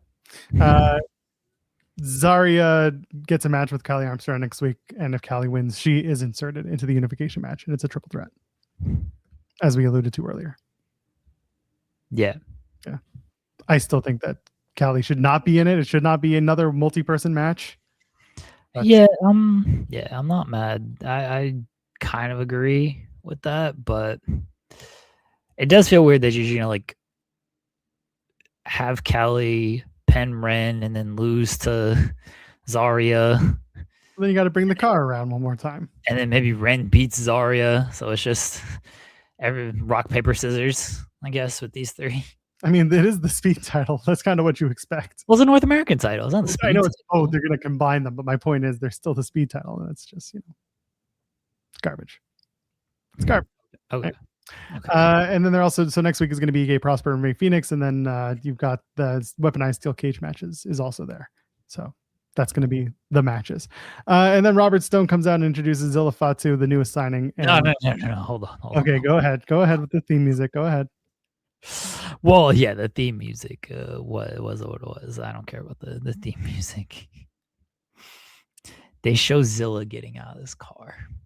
And he's arriving. Again, I was like, where's Mike Santana? Didn't he say he wanted to come to the parking lot and beat this man up? Now he got cold. He went inside. I get it. Florida gets cold in the winter or in the summer nights. I get it. It's August. You should. He shows up. He gets out of the car. I was like, why is Samoan Ricky Starks on my television right now? This was the 100% Ricky Starks fit on this. It's like that's what they told him to do. They're like, hey, we used to have this guy, Ricky Saints, on this show. You should just pretend you're him. You should just act like him. He was like, okay, bet. I got you. And he just went out there and copied the whole swag from Ricky. And then his theme music hit, and it's Zilla, Zilla, Zilla. and it was all downhill or uphill, depending on your perspective from here. Well, Eddie comes and he basically says that he deserves to be in the title match because he's the man. And the crowd's behind Zilla, which is hilarious because they know nothing about him. Yeah, they sucked up to him. They chanted Umaga. And he said, I'm here now. And yeah, he says, my talent will speak for myself. I'm not a Nympho baby. He said, I'm not another Nympho baby. He's absolutely those things. And I heard it. I was like, did he just say Nympho baby? And then my closed captioning was catching up. And for the record, closed captioning also said Nympho on there. They got and it so right. I rewound it and I'm like, let's try this again. And then I definitely heard Nympho baby. And I'm like, yeah. I think he was trying to say, I mean, I'm pretty sure he was trying to say Nepo baby, but he said Nympho baby. This promo wasn't good. Take away even the Nympho baby stuff, which actually made it good. That actually made it memorable. The rest of this promo just was not good. This was, again, hey, let's do Samoan Ricky Saints out here. And he just does not have like the confidence in actual swagger of Ricky Saints, or people are trying to compare him to The Rock or whatever, which he's not even close to that. He was just like yelling when he didn't need to yell. It's like, dude, quit yelling at the mic. What are we doing here? This just was not a good promo. And then Grayson Waller comes out and Cruz Montana comes out and Tony D'Angelo comes out and everybody's yelling at that point, and it gets added to the match, and so it's a 4-way. I'm like, ugh. This is my favorite part. That fucking crowd. You deserve it. You just showed up. You just got here. What do you mean you deserve it? This is what the NXT crowd really pisses me off. This is the reason why WWE is in the state it's in. It's because the NXT crowd has too much power and is given too much authority. And when they get to do, they are the microcosm. They are the petri dish of shit through which the rest of the crowds fester. When you go to a show in God knows anywhere, United States, Canada, whatever, because of this NXT crowd starting all of these chants and giving all of these fucking moment people, these merchants, moment merchants, as WWE is called by SB3. This is the problem. This is the problem. You deserve to what ends does the new guy deserve a NXT title shot? He showed up, he got involved in a match last week, and now he's dressing like The Rock, being Amaga's son and calling himself a Nympho baby because he can barely get the words out of his mouth to save his life. And he's deserving of this? Fuck this crowd. Ridiculous.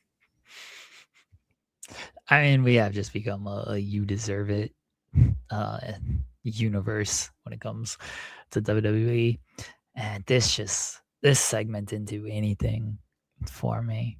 I walked away from this. I'm like, Zilla's not the guy right now. No, like maybe he's supposed to be the guy. Maybe he'll be the guy at some point. I'm not saying like he's the guy in all of WWE. Obviously, he's not close to that, but he's in a world title match for the NXT, so he's close to being the NXT guy. And I'm like, I don't see it. The weird thing about this is, Robert Stone's like he gets a title match whenever he wants, or he gets a title match in his first match. And then he chose the 4-way instead of waiting, I guess. I guess he could have waited if he wanted to.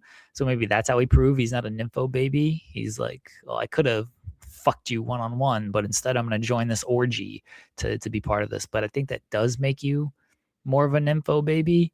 Why? Which is, which plays into the Nepo baby stuff as well. Because why are you getting a title match in your first match? Yeah, Zilla needed NXT. He did. I wasn't positive it was going to happen because Bloodline, but he 100% needed NXT. He's just he's still raw. Roman took a look at him and was just like, nah, 3 more years at least. I told you, Roman watched that Amazing Red match. He's like, we can't do this with Amazing Red. Roman was showing clips of that match. Well, that doesn't help either. That's even worse. Well, there you go. Yeah, so this is the thing that happened. The Nympho baby has begun. The Nympho era. Do you think that he wins this title? If he wins this title, I'm not gonna care because I'm not watching the show. But if he wins that title, I would just be so annoyed, but also completely understanding of why they did it. I mean, it wouldn't surprise me if he wins the title. Like, they're clearly high on him. They clearly think a lot of him. He's bloodline, so he's probably gonna win the title at some point.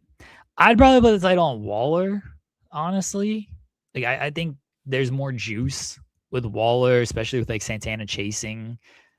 I'd maybe just do Zilla and Tony D'Angelo off to the side of that. I just do a full-on Waller and Santana program because I do think there's actual some juice in that because they're both good promos. They both have a story to tell, and their match the other week was good. I think it can be better. I still think Waller's finisher sucks. I hate it, absolutely hate it. But I think there's some legs to a Waller and Santana program. So I think Waller should win. If Santana wins, like, I'm okay with that. That's a fine call.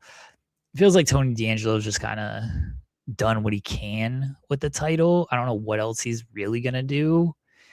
And I wouldn't put the title on Zilla this soon. No, neither would I. I think that'd be a bad idea. But I also wouldn't put it past them to do it. Because Roman told me so. Yeah, that's all right. Anyway, that was NXT. We'll see what happens in the future with them. Well, he has to prove that he's not another Nympho baby. He didn't want to do the one-on-one fucking. He's like, I'm gonna jump into this orgy here and give other people a chance. You know? Let me get a 4-way fuck on. Yeah, because this is the thing too. One thing we know about Samoans is that they do be fucking because they every day suddenly we find out that there's a new member of the team, and they're just like, where do they come from? And then the answer is, well, biologically, we know the answer. Adoption. They ain't adopting. Nah, they're most likely sending away the reasons for that. But anyway, here we are. Where are we at? And not NXT. Wow. Tonight is AEW Dynamite. Big difference between AEW Dynamite. They're at the Chesapeake Employers Insurance Arena in Baltimore, Maryland. I think I saw that Meet Normus is going. Oh, okay. Meet Normus. Yeah, I think he was asking if anyone else is going. So yell at Tony Khan. Be like, "What up, Tony Khan?" There you go. Anyone Dynamite in Baltimore. Anyone going? Are you going? Are you going to drive to Baltimore? Me? Yes, you. No. Oh, all right. Well, it should be a fun night. I mean, they got a lot of matches announced. Basically, the whole card's announced, minus like the one thing they'll announce at 6 o'clock, 7 o'clock. I don't think they're going to announce anything else. Okay. Well, we'll find out. I already got a lot announced for this show. Like maybe they had one more thing, but I don't think they're going to add. This is already a pretty stacked lineup. Like when they add stuff, it's when they only got like 3 or 4 things announced. They already got like 6 or 7 announced. The AEW Continental Cup Challenge quarterfinals. There are 2 on tonight's show. First one is Nigel McGuinness and Hechicero. Congratulations to Nigel McGuinness and his walking boot. Yeah, it feels like they're setting up Nigel to win and possibly go to All In Wembley and be in the finals at some point.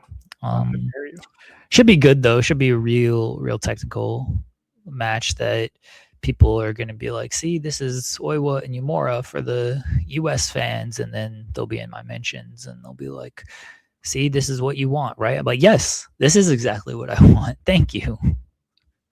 Eddie Kingston deserves better. He should win. He might. Should. I'm not going to Baltimore solo. Well, then get on it. Get a friend and go. Go with Meet Normus. He'll take you. He's been on this show before. He was on the 24-hour stream.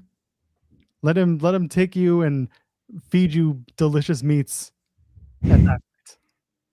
Jon Moxley and Jay White is the other quarterfinal for the Cup Challenge. This should be really good. I'm looking forward to this one as well. And 2 guys who wrestle a style, I should say, that is very much up my alley. And there's actual heat and backstory here because Jay White got taken out by Jon Moxley last year, and they're now coming back around to that with this, which is good to see. I wouldn't be shocked at a Jay White win. It feels like Moxley's probably going to the finals, but I wouldn't be shocked at a Jay White win here. I don't think it'd be wrong if Jay White won, but I'm going to go with Moxley. Yeah, I have a feeling it's Moxley, but I would like to see Moxley lose. I just would, because it would just be very funny. Hater. Yeah, well, then he can go ahead and insert himself into the Casino Gauntlet and win the Casino Gauntlet. Get it that way. TBS Championship is a 4-way. Maya World, Persephone, Hikaru Shida, and Chris Statlander. Are we finally blowing off this 4-women train? That's not a train wreck, but this log jam is the word I wanted. This log jam for the TBS title. Maya World retains, or do we have a new champion tonight? I think Maya retains. I mean, I think it's being blown off as it's no longer going to be a 4-way. I'd be curious to see what Maya does after this, because I thought this would be an all-in match, and obviously it's not. Maybe, I don't know if she faces... It wouldn't surprise me if Maya wins and then Thekla confronts her. That's what I've been saying.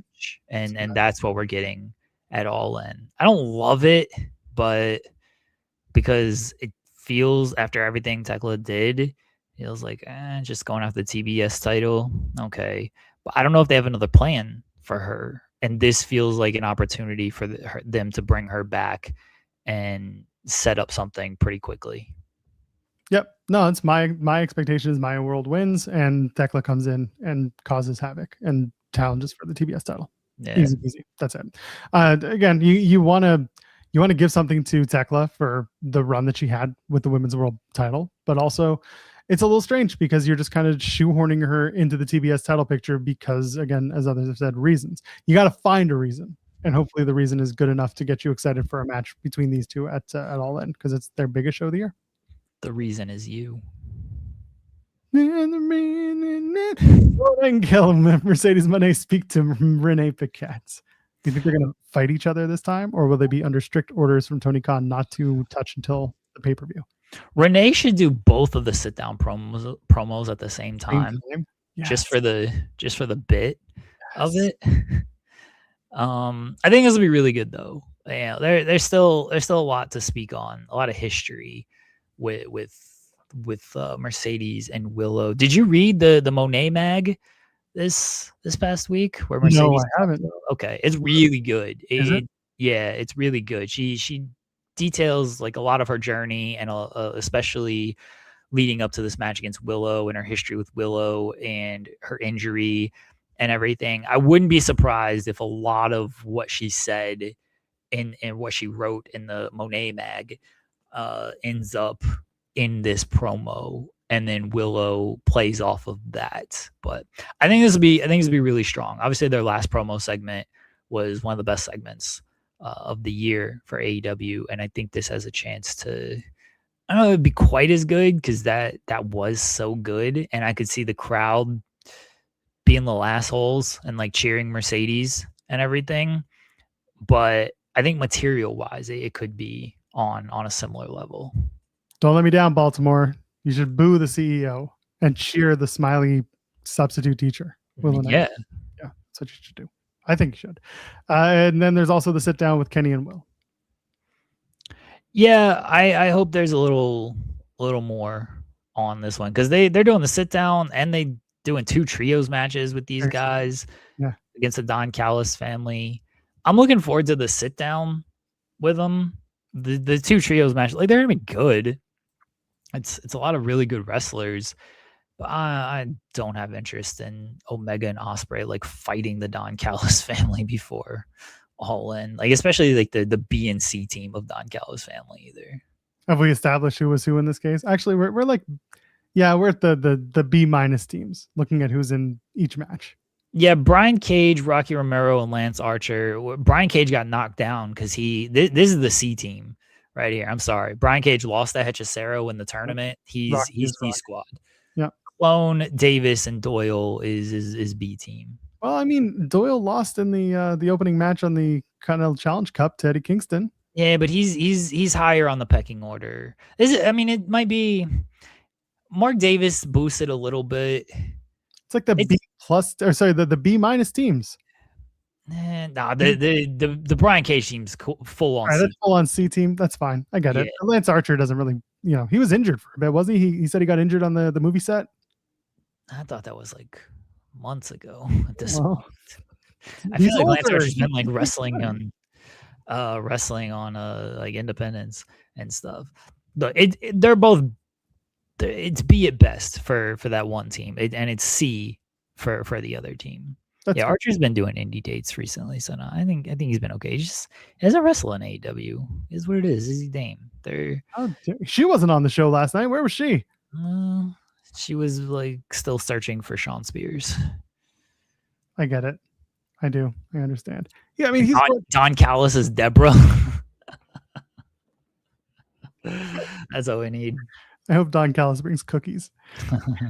These cookies are awful. Anyway, Lance Archer wrestled twice in July and once this past weekend in August. So okay, he's still wrestling. It was a tag match. It was a tag match. The Guerrilla Militia versus Kirk Castle and Lance Archer. Who is Kirk Castle? 6'4". Can't teach that. Wrestling 7 years. He is the Warhawk, and I got nothing else about him. Okay. He still wrestled.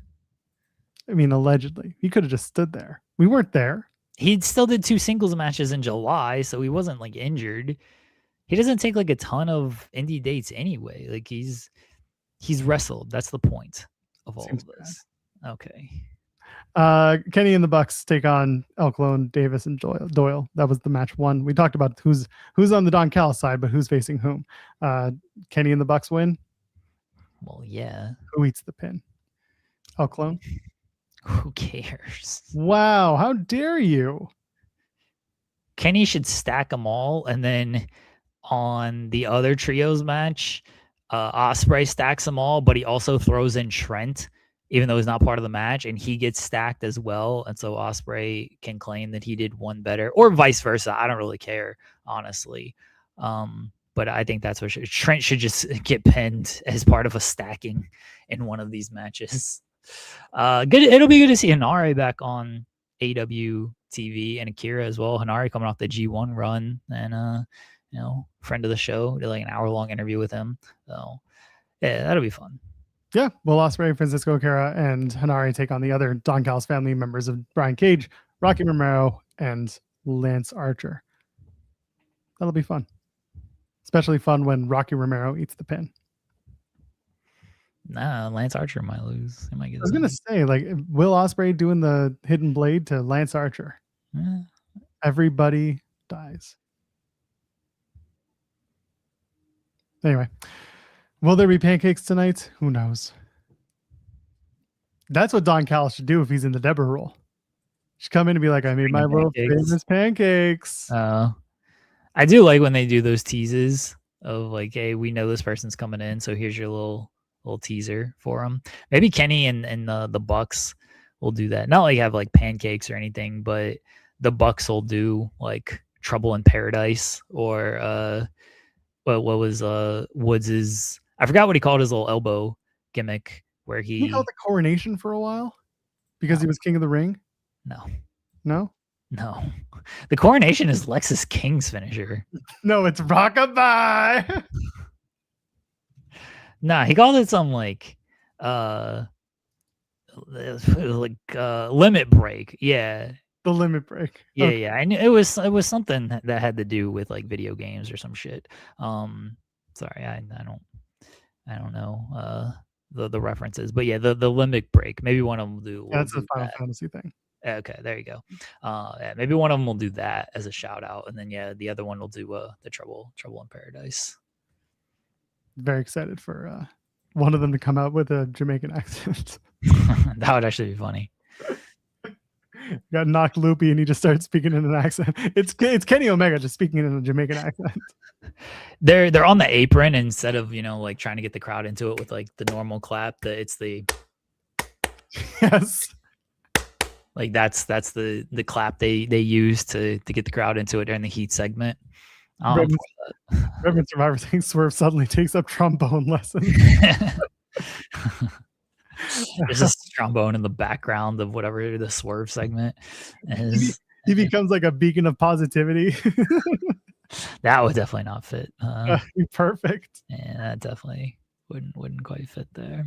Oh man! Someone asking, "Do you see Creed and Kofi coming in as heels?" I don't see it. Crowd reaction wise, that's the thing. Sometimes in AEW, it just doesn't matter because they're just excited for the match and it's a moment, and then they figure out the alignment afterwards. Could be that they lose and then Swerve beats up, goes after both of them. I don't know. Yeah. No, they'll get the pop, like the initial pop, even if they're aligned with Swerve because it's New Day in AEW. Like they'll get the initial pop, but then they can still work the match heel and be heel during the match and be heel on the angle. Okada got the initial pop, and then what happened? He aligned with Don Callis and was or the Bucks at the time because it was the Elite. And he was a heel off of that. So yeah, they'll get the initial pop. I think after that, they can easily position them as heels, though.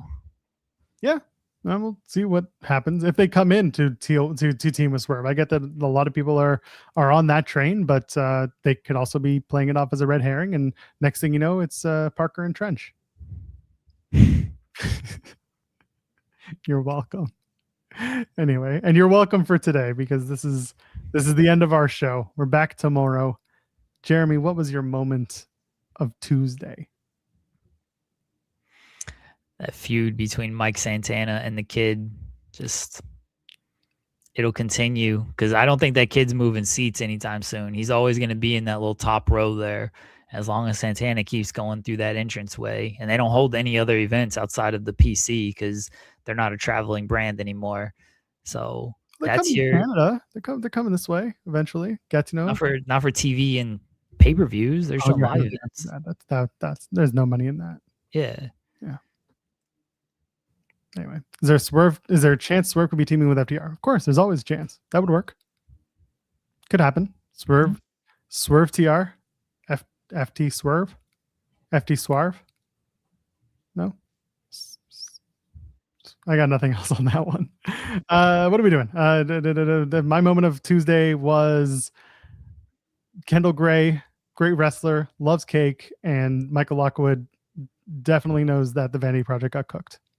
The best community theater high school acting you will ever see are on Tuesday nights. And that is what I tune in for when I watch wrestling. What do we accomplish today? Nothing.